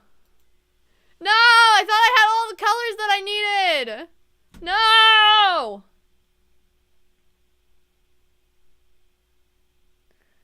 I'm in Spain without the S. Ah! Poo poo caca. Wait, is this one just free? Oh, it is just free. Is that the one that I need? I think that's the one that I need. Or is that that could also be the one that I need? And so could that. I have no idea, but we're gonna hope. We're gonna hope.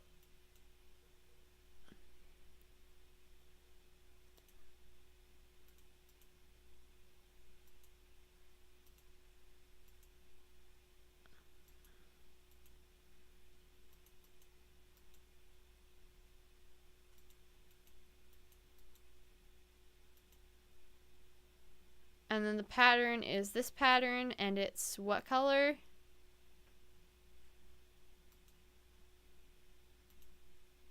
There we go.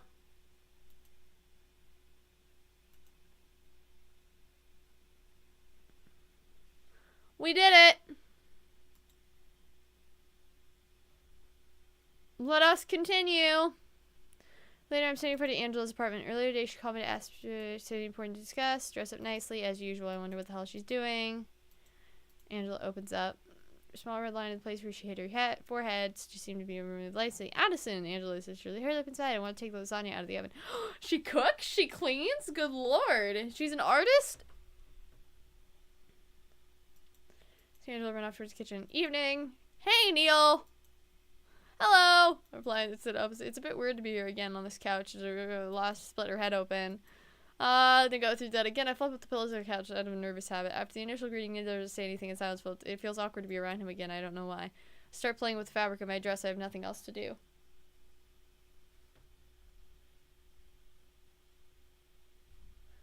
Who is texting me? Hold on for a second.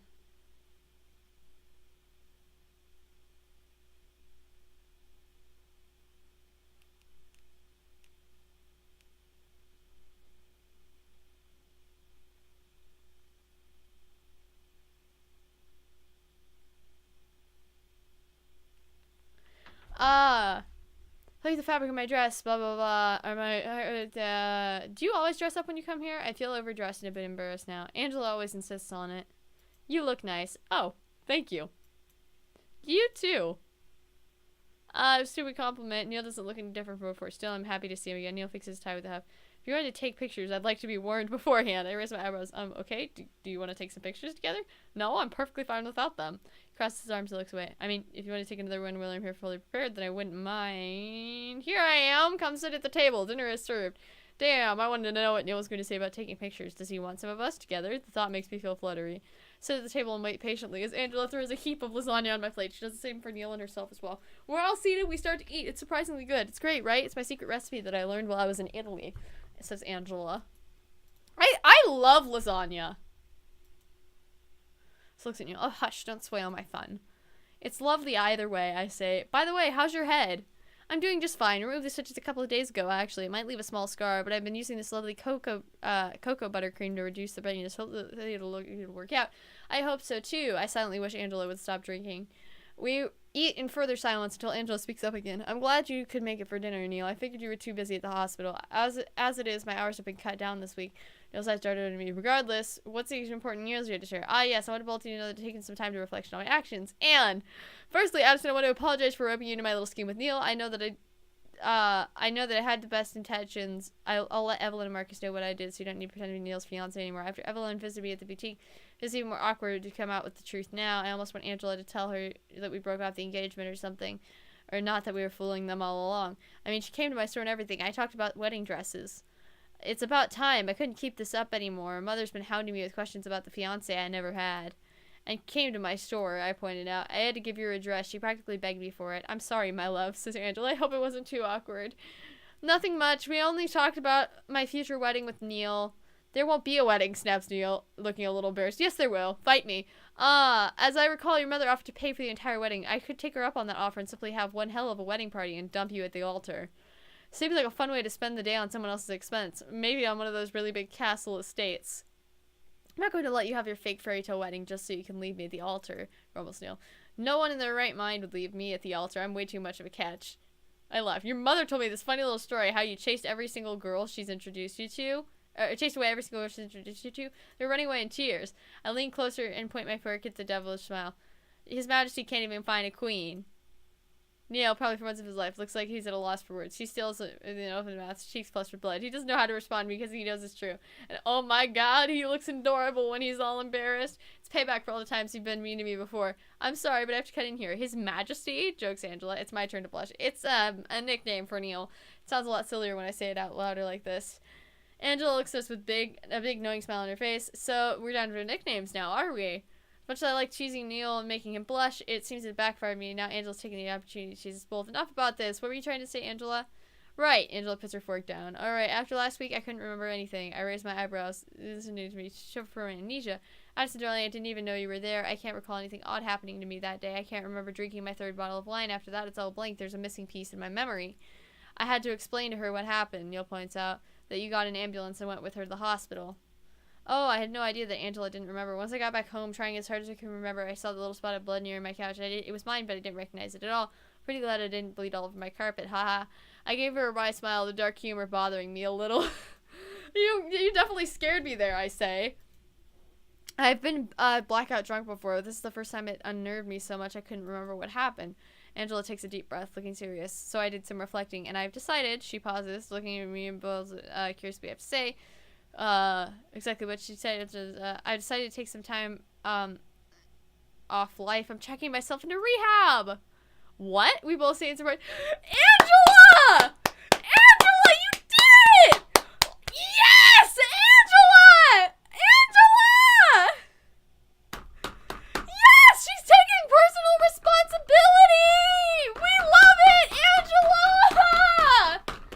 Yes! I'm so happy for her! Oh, she's going to one in the Caribbean. Wow. I mean, I'd like to say I'd be drinking cocktails, but that would defeat the purpose, so I guess I'll be drinking coconut water instead. As much as I'm at a loss for world's needle, it's an unexpected rehab. Angela checking herself into rehab? Come on now, don't act like this is the strangest thing you've ever heard of. I'll be just off on another little adventure of mine. How? I mean, why? So suddenly, Neil didn't know how to, she gives a slight shrug with her shoulders. I guess I need to face the ugly truth after my little accident. I noticed that all I was doing was push people I love away from me. I'm really sorry, I promise it won't happen again. Angela sounds so heartfelt, I can't help but smile at her. I grab her hand and give it a squeeze. You're going to be okay. You made a wise decision, I say. For how long? Asks Neil. I don't know, until I'm ready to go out into the world again. Could be a month, could be 4. Are you sure you're not just treating it like a regular resort? Well, it certainly has its appeal, and just as a giggle, but I vow I will try my best to abstain from alcohol ever again. I'm done with it. I don't need it as a crutch anymore. Leans closer to Neil. But you need to start making some changes as well, little cousin of mine. I don't want to see another family member work himself to death. Get out there, have some fun, take Addison out on a date. I will decide that on my own, thank you very much, he mutters Neil. Stop worrying about me already. Take me out on a date, please! I always worry about you, dear. Where would you have been on your cousin like me? When are you leaving? This weekend I'm flying over, sometime Saturday. It'll be quite quick. I simply flash my credit card around. Got a spot open up in no time. I'll be at the beach enjoying the warm sun on my face in only a few more days. Send pictures, I say with a laugh. Yes, we need you to we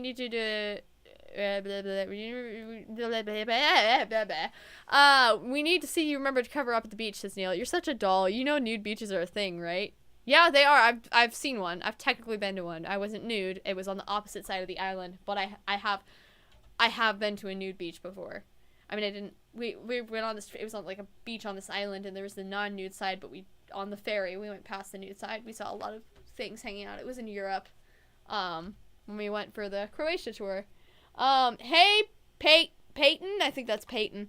Stop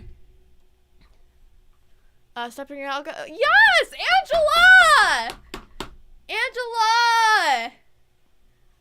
Oh, we congratulate Angela and eat our dinner pizza. Neil offers me a ride in his car. Yes, take me home and let's make out again. Take me home and let's make out again. We're inside Neil's car and we're on our way home.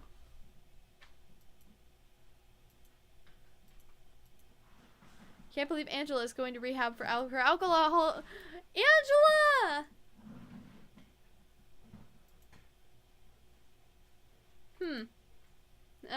And I'm kind of curious now what he's thinking about. You seem kind of quiet. What's on your mind? It's something she said. He says slowly, like what?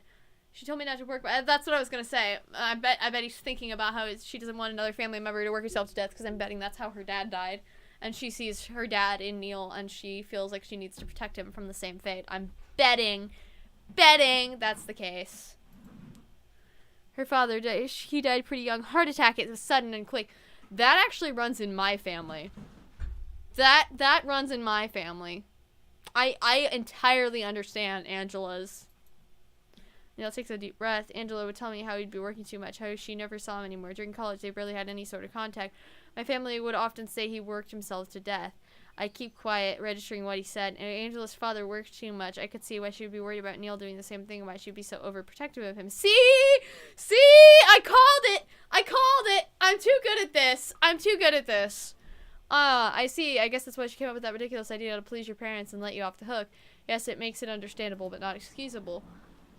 Don't you think we should do something nice for Angela? We are talking about the same woman who tried to pass you off as my fiance, right? I don't know, but she admitted her mistake. She's going into rehab. I think that's pretty brave of her. It is.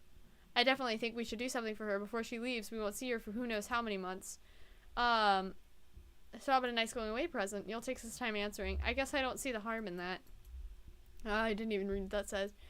I think we can spare some time in the morning. My hours have been cut down this week. I smiled to myself, wondering what I should get her. Maybe a nice towel to use on the beach. I'm off in my own thoughts, feeling I'm pretty tired to go shopping with Neil tomorrow. When I look over, he's going to ask us when can we go on a date. Oh, no.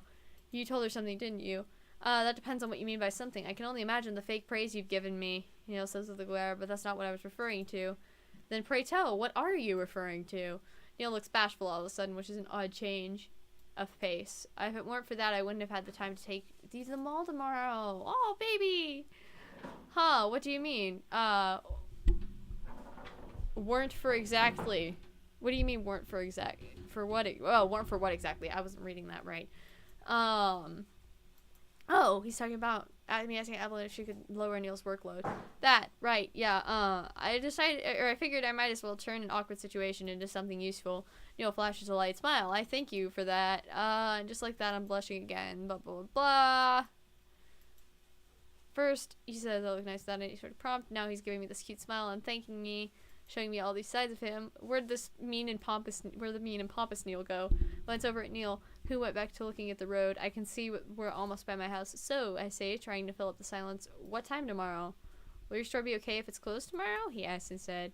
No worries, and my 4 customers can wait another day. I joke. Neil snorts in response. Very well. I'll come by at 10. Don't be late. We drive a little further until Neil stops. We're at my home. Thanks for the ride. Have a nice night. I tell Neil as I open the car door. Sweet dreams. Honestly, I don't know what's gotten into him today, but he's a lot more, how should I put this? Gentle, kind. I didn't think those words could ever possibly describe Neil.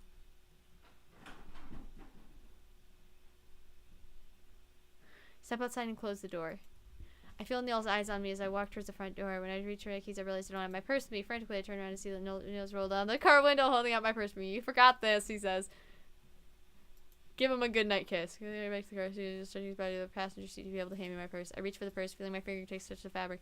I slide them down Neil's warm hand. My heart starts beating faster, and he said I'm about to pull. Do it! Car window until I'm face to face with Neil. Neil knows my decided me. I'm surprised I got so close, feeling so kiss against it. Yay! Like that, I lean back, pulling myself out of the car and grabbing my purse. Yeah, I forgot this. I say, holding up a finger to my lips. Oh, tell your sister happy birthday! For me, in my place. Happy birthday to your sister. Give him a sweet smile and turn on my heel again to walk to my door. I lumber around nervously, like he's trying to hurry the hell up inside because honestly I have no idea what possessed me to act like such a flirt. When I finally managed to open the door, I quickly shut it and let out a sigh. Can't wait to see him again tomorrow. Yay! He's not wanting to get rid of us anymore, and we love to see it. And I hear someone. Is that you, Mother? Yes. Okay, my mother's up here. We're in chapter 24, so that means we only have like 2 or 3 chapters left. Okay, let's do it. Next chapter. Woo, woo, woo. The next morning, exactly on time, Neil picks me up and I'm a bundle of electrifying nerves. Morning, I greet him as I sit down in his car. It's hard to make eye contact with him after our goodnight kiss last night. Good morning, Addison. Neil says in a gruff voice. Wow. He starts the engine and we drive away. I will climb back in the chair. shops. There's a bunch of souvenir shops, gift shops, and some home decoration store. Angela might like check them all out if Neil is up for it. I wonder if it would be any fun to shop around with Neil. That's also when I realized like this, it's practically a date. No, I even dressed up nicely. Ah, it's so cute. Ah.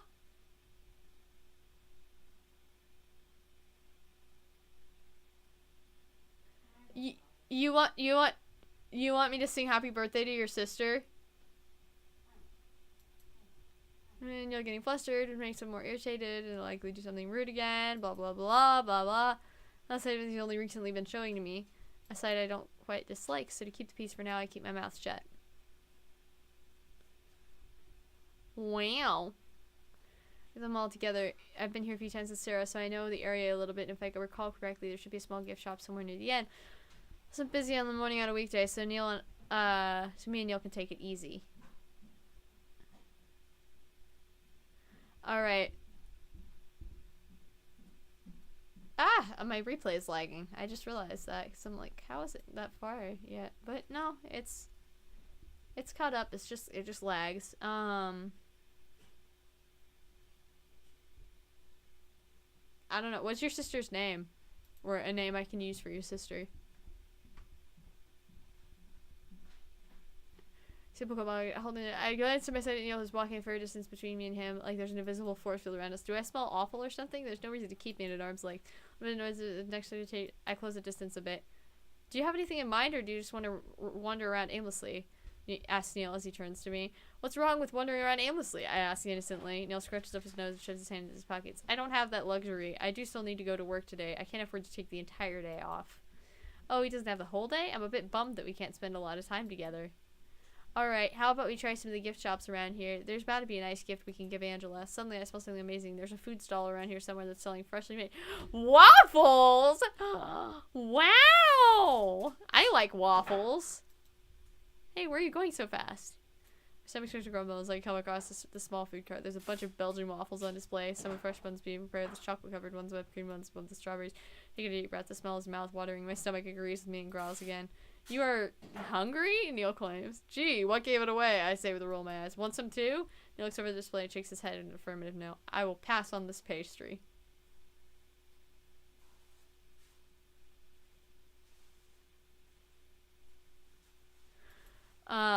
Here you go, young lady. Is the boyfriend sure he doesn't want one? Yay!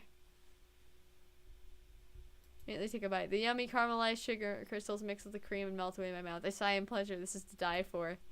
I'm quite sure. And we're not... you want a bite of mine? It's terrific. I hold the waffle in front of him. Neil's face creates a weird grimace and he backs away slowly. No, thank you. Determined not to give up, I take a step closer. Come on, just a small bite. You don't think it smells delicious? One bite and I'll stop bugging you. Yeah! Harass him! Do that!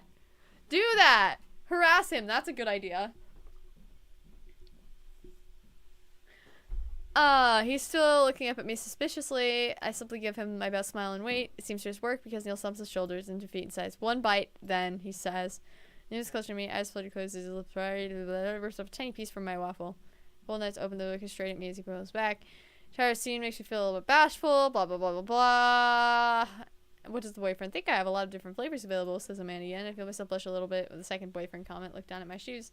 Neil growls, suddenly grabs my arm and pulls me away from the cart. Hey, quit pulling, I yell. I don't want to keep wasting time. We're here for a present for that crazy cousin of mine, nothing else. I pout at him. Fine, just stop pulling me along. Let me finish my waffle. Neil's hand releases my arm and we're walking at a normal pace, side by side. I finish off my waffle in silence. Then all of a sudden Neil stops walking as we pass by a store window. He's looking at some home decoration store. Trying to peer over his shoulder to see what he's looking at. It's an art sculpture, bronze colored, twisted into weird angles. I wonder if Neil likes it. You want to buy that for Angela? Because I'm pretty sure she can make it herself. Obviously, I'm not going to gift her something that's basically her job to make, Neil says, blinking his eyes at me. Well, do you want to go look inside then? I suppose.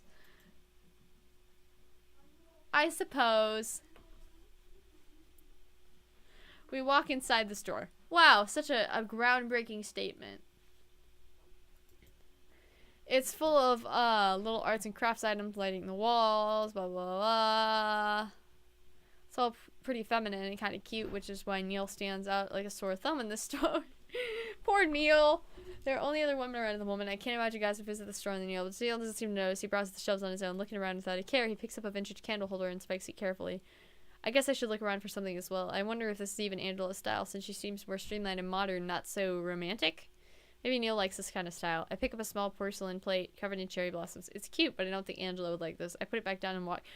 Aren't there a bunch of cherry blossoms on the wall in her house? I'm pretty sure there's a bunch of cherry blossom art on the wall in her house. She could put the plate on her. He's looking at a large cream-colored vase with his eyebrows furrowed together as if he's deep in thought. Like it? I ask him. Neil looks over at me, but surprised I was there.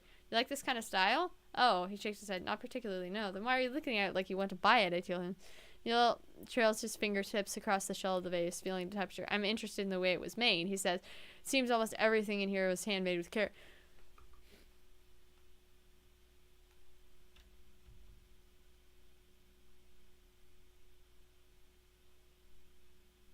My dad does that.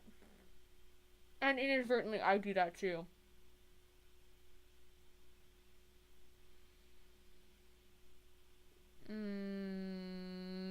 This man is like my father.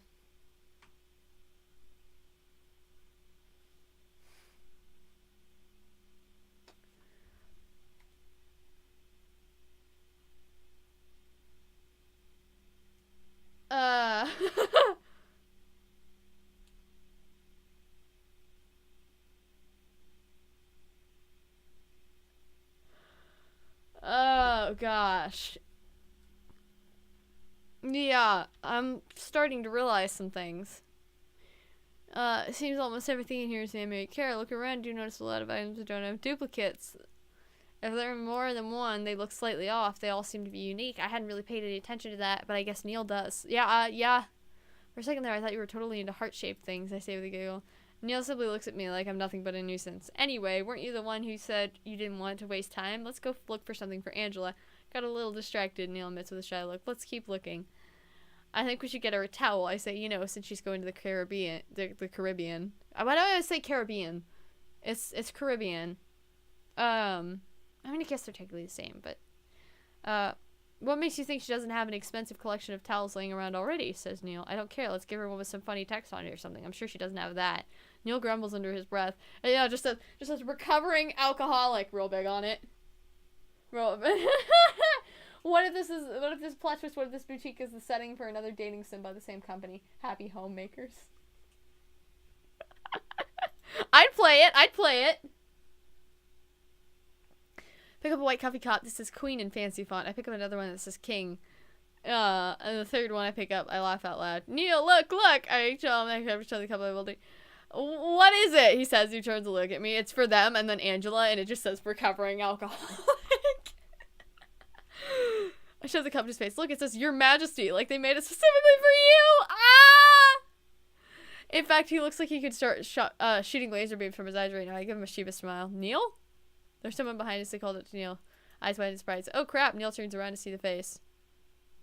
Mother, what are you doing here? Oh, I knew my eyes weren't deceiving me. I saw you both enter the store. I had to go say hi. Evelyn smiles at me, and I just about dropped the cup that's in my hand. Oh no, what is she doing here? Hello, I greet her, feeling it put up in the spot. Evelyn gives me a strange look, cocking her head to the side. I don't think Angela told her already, but about the fake fiancé thing, or does it mean we still need to pretend? Or should we stop pretending and tell her ourselves? I don't know. Are you both out on a date? Yes, we are, says Neil, and her steadfast voice suddenly grabs my hand and pulls me to his side. Well, one dilemma solved, I guess. We're continuing this charade. Neil stands in front of me almost like he's shielding me from his mother. Are we now? I whispered to Neil. I don't really feel like, continuing to pretend. Are you out buying something in particular? Asked Evelyn. No, just window shopping. What brings you here?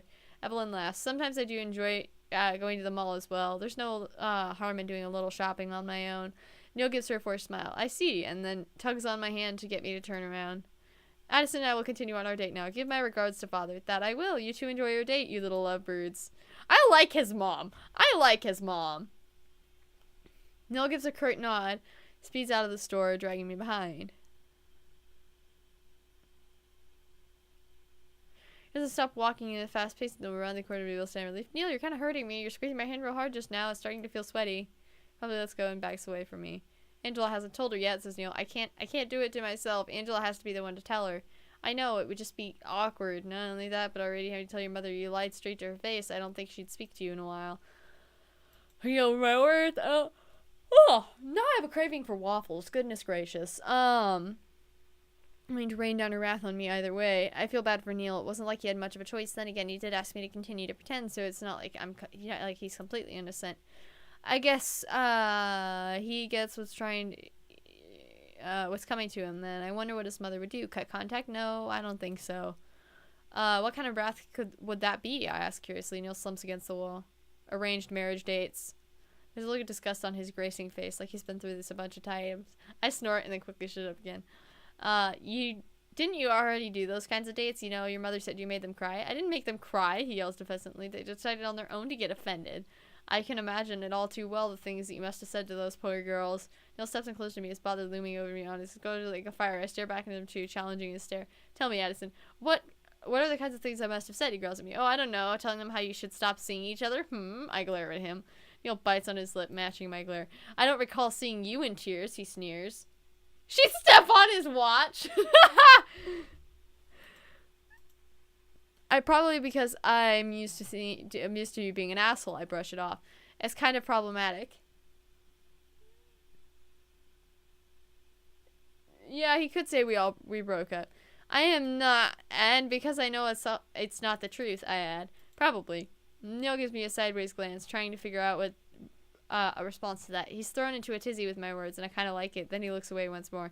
I think I'm starting to understand Neil a little bit here. He says stuff he doesn't mean when he gets all embarrassed. But words still hurt, though. By the way, he says, what? Neil points to the tip of his nose. You got a bit of cream right there. I stop dead into my tracks and look at the glass window next to me. As Neil told me, there's a small dollop of cream right on the tip of my nose. Hurriedly, I wipe it off my cheeks and flare up. How long has it been there? I ask, embarrassed. What if Neil's mother saw me like this? Oh, look at that coy face. Oh, look at that. Oh, he's so pretty. First bite you took, Neil says with a snigger. No. Oh God, it was totally there when I saw her. No wonder she gave me that strange look. You didn't say that you because it's so much fun seeing you walk around like this. He starts to laugh at me. I'm blushing so hard even my ears feel like they're burning. I was right, you are an asshole, I yell at him. I wanted to hit him so bad. Call me an asshole all you want, but I was the one who looked like a clown all this time. Neil, I yell at him. Neil won't stop laughing, instead picks up the pace, intending to leave me behind.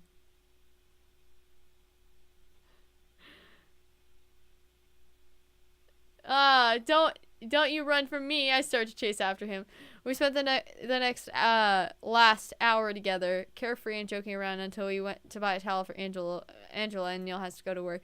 First time I felt so relaxed around Neil. I would never have imagined there being a day where Neil and I would be teasing each other in a non-violent way.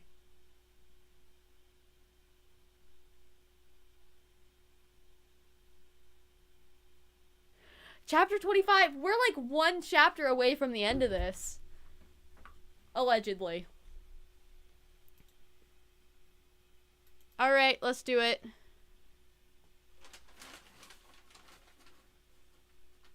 On Saturday, me and Neil are outside of Angela's apartment, and she's standing next to the taxi, loading in her luggage. Don't look so sad. It's not like I'm leaving you forever. I promise I'll be back, Pumpkin. Angela blows a kiss at Neil. Neil visibly recoils.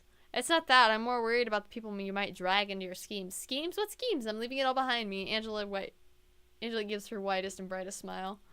I pull out the present me and Neil bought for her, hand it over to Angela. This is from the both of us. We hope you take your time over there. Angela accepts the present. You're both so disgustingly sweet. It gives me cavities. Quit it, you guys. She gives me a hug, and I hug her back. Please don't do anything rash over there. Don't fool around with the pool boy, I joke. Angela shoots into laughter. Don't worry, I'll sleep with the bellboy instead. Neil rolls his eyes across his arms. Just leave already and get back all better, he says. Well, since someone doesn't want me around, I guess I'll have to go now. I can't miss my flight anyway. Angela finally opens up the door of the cab and sits down inside. She rolls down the window to talk to us. Don't forget to water my plants for me, she says. All of your plants are made out of plastic, says Neil with a heavy sigh. Angela blows him another kiss. Thanks to the both of you. I'm going to miss you. See you soon, I say. Please don't do anything to warrant me woken up at midnight because I got involved with law enforcement, says Neil. Bye, darlings! We love Angela. She turns to the driver and tells him to go to the airport. The car engine starts up slowly. The car moves to the end of the street. By the way, guys, I forgot to tell Neil's parents that you two aren't getting married. My eyes widen and so does Neil's. Neil turns to run after the car. Wait, what do you mean? Oopsie! Angela blows a kiss before the cab turns around the corner out of sight. That's my girl! That's my girl! Angela! Neil yells out loud. She's too far gone to hear it. I shake my head in disbelief. She pulled another Angela stunt, letting us know the last possible moment that she didn't tell Neil's parents, and now we're still stuck in this pretend marriage sham. Angela will be gone for who knows how many months. She's definitely not going to own up to her idea and confess. What are we going to do? I asked, turning to Neil. Neil displays a wide variety of emotions, mostly conflicted and worry. Murder her when she gets back, he suggests. Obviously. But what right now? Obviously. But what about right now? We'll have another run-in with... What if we have another run-in through another? Shopper kicks his foot around, clearly frustrated with the lack of options. Oh, Eli. Oh. He walks back and forth on the sidewalk, thinking about the best course of action until he stops in front of me and sighs in defeat. I'll tell them. Don't tell them! He sounds so lonely that it breaks my heart having to face his parents all alone. His cousin's best. I feel like I can't tell him to fix Angela's mistakes all on his own. So I slip my hand into Neil's and give it a slight squeeze. No, we'll tell them, I correct him. Neil stares at me in disbelief, a small smile on his face. He has his class for around my own hand in return. He turns his head to where we last saw Angela disappear around the corner. All right, he says, that's what we'll do then. I'll lean my head against Neil's shoulder. Yes, we can take them on together. At the very least, Neil deserves someone to be his moral support. We stand there hand in hand, staring into the distance, relaxing in each other's company. It's your day off, right? I ask Neil, suddenly thinking of something. For once, yes, it is. Do you want to come over for dinner tonight? I ask him out boldly. Neil cocks his head to the side in response, but there's a relaxed look on his face. It doesn't seem like he's going to say no. Depends. How good are you at cooking? He asks instead. Are you insinuating I'm bad at cooking? I'm just gauging whether or not I'll get food poisoning if I should order some takeout instead. I drop his hand, giving him an incredulous look. Are you worried that I'll poison you? I wouldn't put it past you. Fine, don't come, I say with a huff. Neil says, lips brushing over the tip of my ear. No, I'll come, he says in a low whisper before pulling back. He gives me an all-knowing smirk and then starts walking away from me, getting inside the car. I watch him drive off, left behind with all kinds of thoughts. I asked him out for dinner, and Neil said he'll come. My heart just suddenly making flip-flops in my stomach. Let's go! Yeah! She is living up to her reputation as a wing woman, indeed. I take the apron off and stash it away somewhere. I don't pay much attention to details at the moment. Coming over any minute now, and I've been slaving away in the kitchen preparing a really nice meal for the both of us. I may or may not have checked some romantic recipes for two online. I may have even bought some red wine. Ooh! I look at the bottle sitting on the kitchen counter, and I quickly take a sip from it. I'm kind of nervous. I've never had Neil inside my home before. I mean, it's the Moist Yams Inc. before. The dish boiling in the oven right now. It's almost done. Something, chicken and pasta. I can't remember what I threw in there anymore. It's too busy making sure everything else is perfect as well. Everything's been cleaned up, set up a sleigh in a nice, cozy mood. I opted out of candles. That one seemed like I was trying too hard. It's dark outside. I'm dressed up in evening wear. It's a habit that that kind of stuck because Angela kept insisting I dress up whenever we had dinner together. Hopefully Angela's having fun at her destination right now. The doorbell rings and my heart jumps inside my throat. Oh, it's relatable. He's here. See my outfit, and I buzz him in. I can hear footsteps walking up the stairs, and I open my door to let Neil in. Good evening, Allison. Neil greets me with a soft voice. Hi. I stammer out. I don't know why I suddenly am tongue-tied right now. Neil casts his eyes towards the ground. You look nice. I can't tell if he's forcing himself to say that or if it's a genuine compliment. Either way, it embarrasses me because I definitely wasn't expecting that. Thank you, I managed to reply. I step aside to let him in. Dinner is almost ready. Just let me serve it. Please take a seat. I leave a fixed casserole dish out of my oven with oven mitts, and it burns, and the whole house burns down, and we have to order takeout. Balancing the heavy dish in my hands, Neil's already keeping his eyes follow my every room as I scoop some of the casserole and serve it on his plate. When I finish it on my own plate, enjoy, I say, feeling a bit awkward. Neil takes the cutlery and eats his food like he did when we went out for dinner at that fancy restaurant. Have you heard anything from Angela yet? I try to fill up the silence. I don't think she cares much for keeping in touch, so don't expect her to say anything until a week or so has passed. Oh, I was just wondering if she arrived safely, that's all. Neil takes a napkin next to his plate and dabs it against his lips. She arrived in one piece, he answers, smiling slightly. He does that a lot, actually smiling when he's talking about Angela, even though she can be quite a pain. Which brings me to my next question. Have you figured out how you're going to tell your parents we're not really getting married? Neil stays quiet for a long time, doing nothing but munching on the casserole. It's excruciatingly slow. I'm going to talk to them directly. He lets out a deep sigh. It occurs to me that I can't keep relying on Angela to do her part, so I will be honest with them myself. He looks up from the table to me, his golden eyes gazing into my own.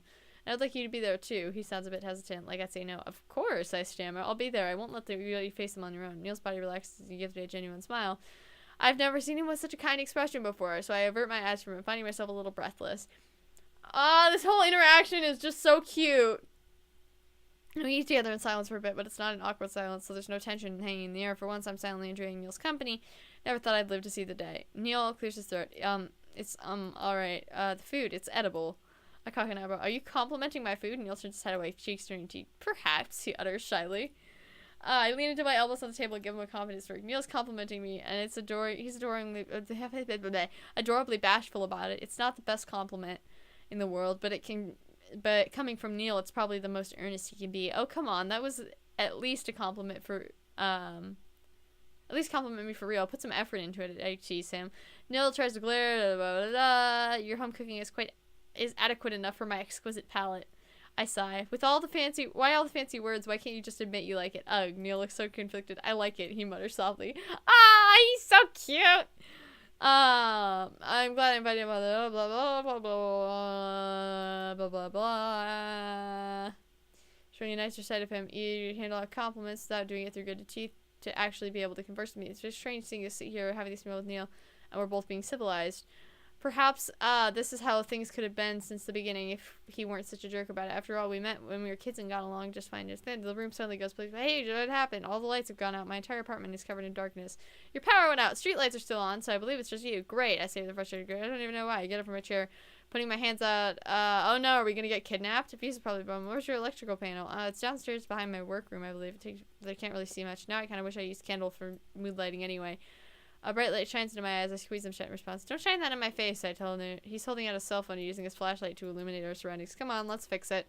Neil starts to leave the dining room and I follow him and he's surprised. Blah, blah, blah, blah, blah. We love a man who's handy. We love it. The door bangs against a cardboard box behind it, causing Neil to stumble forwards with too much force. My heart stops beating once I see his cell phone. After all, he fell down the stairs! Neil! I yell at him. Oh no, he's dead. He's dead. He went to see Grandmama. I can hear you. I'm right here, idiot. I almost jumped out of my own skin when he was right next to me. But how? I thought he'd fallen down the stairs for sure. But then, it wasn't me that fell down the stairs. Some heavy box here hiding behind the door did. Along with my cell phone. Great. It's probably broken. I feel in the door until I make contact with Neil's arm. I grab it and link my arm with his. That scared me. Don't do something like that. Staying quiet. I don't want to take another person to the hospital again. I think Angela Hospital was already one too many times in a lifetime for me. It's okay, I'm alright, he reassures me in a low voice. Come on, take my hand. It's hard to see. My heart, my soul. Oh gosh. Oh no. I'm simping. Oh boy. Oh boy, the simp juice is running hot through my veins. My heart, my soul. So I feel it pry my arm away from his and slip his fingers between. Let's go! He gently tugs me towards the edge of the staircase. We both watch down until we reach the ground floor. Neil picks up his cell phone and is laying down next to the cardboard box. Well, there's an obvious one that can't be missed. His entire screen is cracked. Flashlight still works, though. He sighs. Why do my personal belongings always seem to get broken or ruined whenever I'm near you? I don't know how to answer that. I bring bad luck? I joke. Neil snorts in response. It's not angry sounding, just a bit peeved. I'm surprised how well Neil is containing his anger at his cell phone's cracked screen. Usually it had insulted me 3 times by now, blamed everything on me, and stormed off. But now he holds my hand and tugs me along through the dark, not saying a word. His hand feels warm. Point me into the right direction. I step in front of him and open up the door at the back where my electronic panel is located. Oh boy, are we gonna find a dead body? I open the door and step inside the small closet. It's pretty cramped in there with the two of us. Open it, so he drops my hand and hands the cell phone over to me. Here, shine a light on it. Checks what's wrong. There's a bunch of switches, and honestly, I don't know which one is which. I haven't had trouble with the electricity yet, so I hadn't really needed to know. Know what he's doing, blah, blah, blah. Lovely. It's back on, I say delightfully. It was probably your oven that brought it down. You may want to buy a new one. In my joy, I wrap my arms around Neil and behind him, give him a smooch on his cheek. Thanks! Neil jerks back, cheeks catching fire as he looks at me in shock. Don't! He starts over. I stare at him, wondering what's the extreme reaction. He rubs his spot on his cheek that I kiss. Sneak attacks aren't allowed, he grumbles. Well, honestly, Neil, I didn't think you had it in you. When you mentioned you'd pay someone to clean your apartment, I figured you wouldn't even know what an electrical panel is in the first place. It seems to turn Neil's face even redder. Oh, this is so much fun to see him squirm. It is fun to make guys squirm. I will say that from experience. It is a lot of fun. I'll have you know that I had to help out Angela quite often with her electricity. I'm the one she calls whenever something went wrong. I may be rich, but I'm not ignorant, he hisses. He roughly takes his cell phone out of my hand. I know he's acting all indignant right now, but I can't help but feel that it's all just for show. He's not really offended or even angry that the screen has a giant crack in it. I'm sorry about your cell phone. I can offer to pay for the replacement screen, I suggest. Hicks said, no, that won't be necessary. It's not your fault. Besides, it's what I have insurance for. Neil continues to surprise me with his words. He's not blaming me for once? Why are you looking at me like that? Into the hub, she's eyeing me suspiciously. I don't know. You're not... How should I put this? Blaming me? Crosses his arms defensively. Is that what you expected? Yes, I say immediately. Well, I will gladly start pointing out all of the things that made it your fault if it pleases you so much. You already said it's not my fault. I can't take it back now. Has anybody ever told you can be quite grating on their nerves? No, just you. I give him a wide smile. I can't English. Neil's eyebrows furrow into a frown, and then he sighs dejectedly. I don't know how to believe that for a second. Blah, blah, blah, blah, blah, blah, blah. This time he's glaring at me. It's supposed to imply something. You can't deny that, though. Oh, in a second, Neil's hand is gripping. Oh.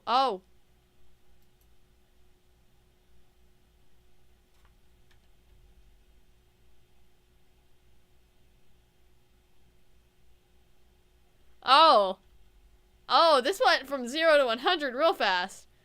My heart is speeding up. You're blaming me, I fire back. I slowly tilt my head to the side, staring directly at his collarbone, fighting the temptation to kiss it. Oh, no. Oh, no.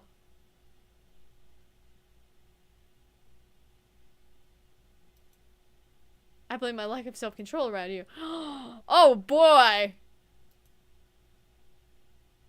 Oh, boy.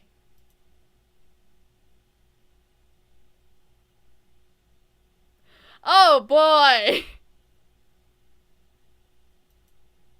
Maybe I want you to lose control. Oh, boy. Oh, boy, I'm moving the camera. I am moving the camera. Nope. This is not for the small children. I run my fingers through his back here, squeezing my ass to, blood distributed. He's giving us a hickey. Just like that, shallow breath, and look him in the eye.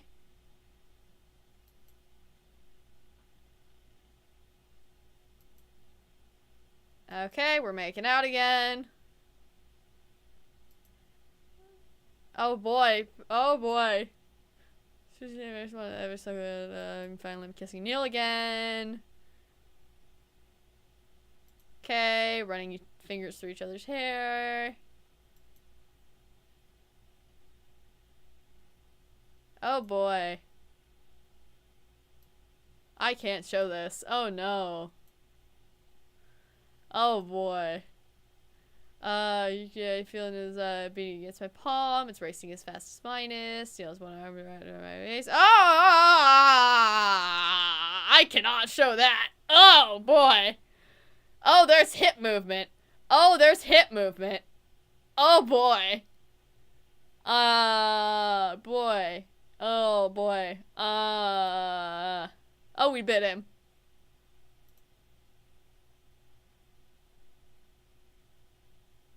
Where is this going?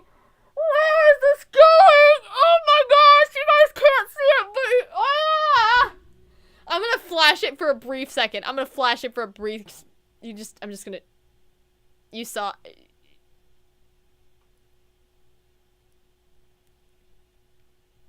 Everyone's concerned. He's He's got his tongue hanging out. Oh no. Oh no. The Lord is watching, sir. There we got tongues in each other's mouths here. Oh boy. I feel like I'm winning the same thing because there's no denying I want Neil at this moment and Neil wants me too. Oh, we're knocking stuff down.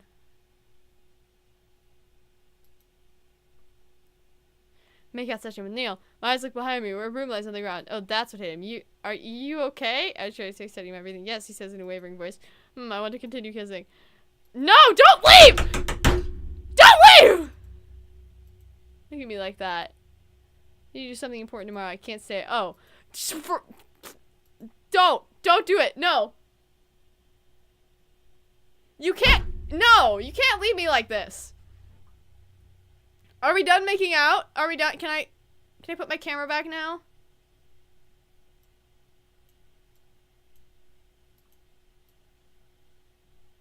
Out in the hallway, he's staring in my eyes. Finally breaks eye contact. I'll contact you and figure out a way you can meet my parents. I look down as well.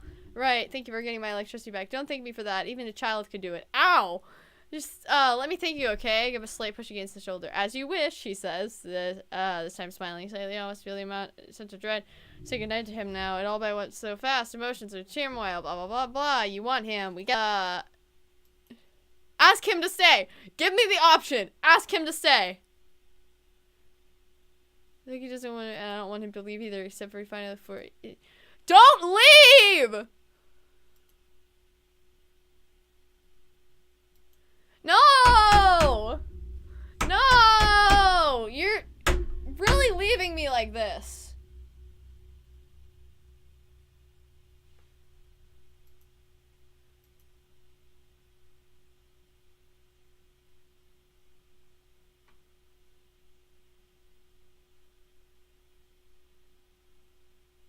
Oh, another important client. Okay. Let's see what they want.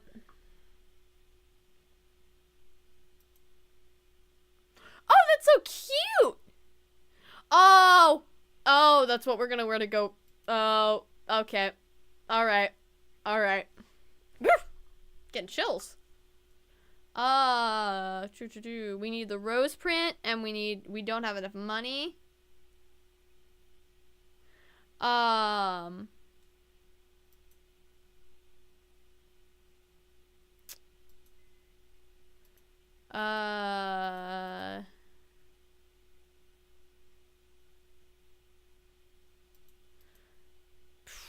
These are also, what is that?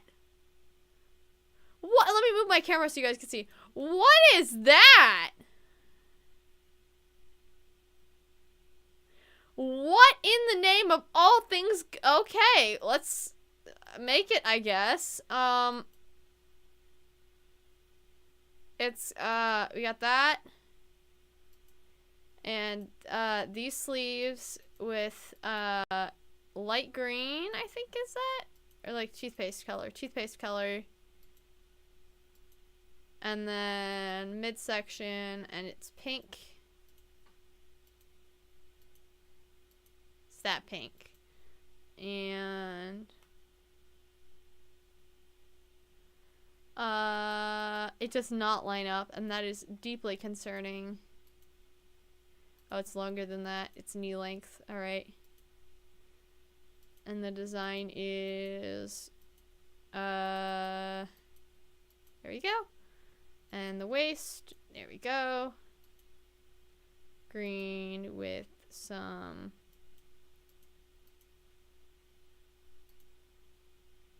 it's not light enough, is it? Is that one? It is that, no? What color is that? Is that white? It's white. Oh, it's so ugly. See, like that I could understand that. In some strange other alternate universe, I could understand that shirt.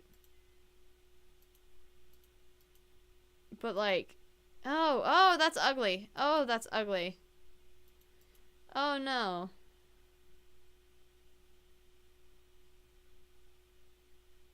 It does look like something Strawberry Shortcake would wear. And what is that? This. And the golden. Ugly pants.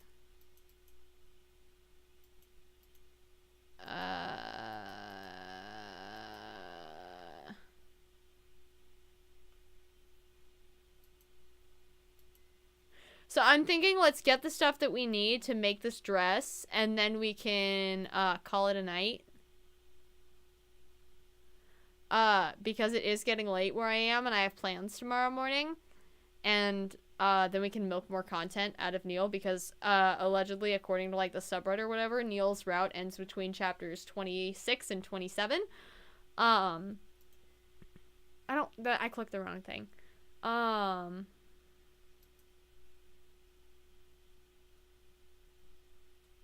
That's what I wanted. So I need that like halter top piece.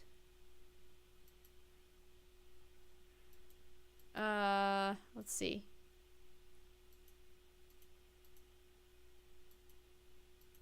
Where is it?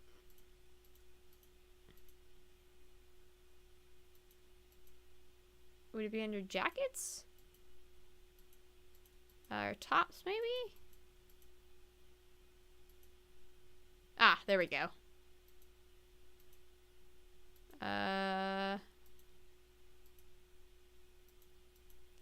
Patterns, and it's this pattern. So let's see, is that everything we need?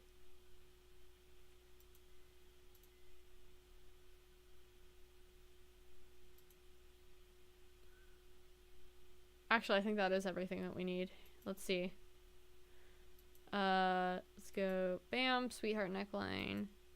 Wonderful sleeves. Want the straps. And we want the pink color. That's actually a really pretty dress. I would wear that dress. I would actually wear that dress. Design circular. And then waist and do that. And that, like, that dress is really cute. Like, I would wear that.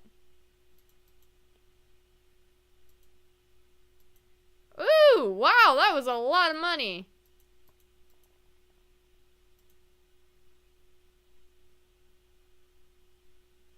Wow. Alright, I think that's probably where I'm gonna call it a night, because it's late where I am. So, yeah, and I think I still need to eat dinner, because I had a snack earlier.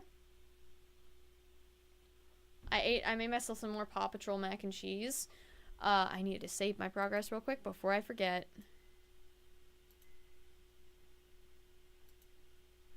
I'm gonna be so sad when we finish Neil's route, because Neil is like a part of me now. I love this man. I get too emotionally attached to fictional characters. It's a real problem that I should probably go to therapy for. But, I am working on some edits from the streams and stuff. I, put one up this morning, from when we had the big reveal that it was Neil that was the masked man. If you guys haven't seen that yet, go watch that, because that was super. I took like 2 hours to edit that. Yeah, I'm working on some of those.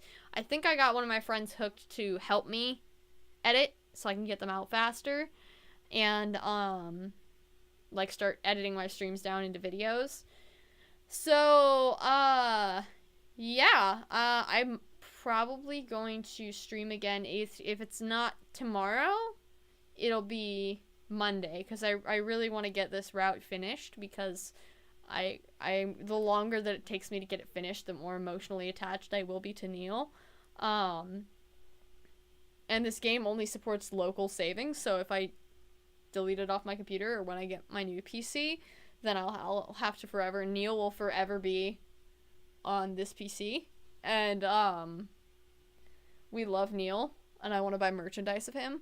But yeah, I think that's where I'm gonna call it a night, you guys. I'll probably see you tomorrow afternoon.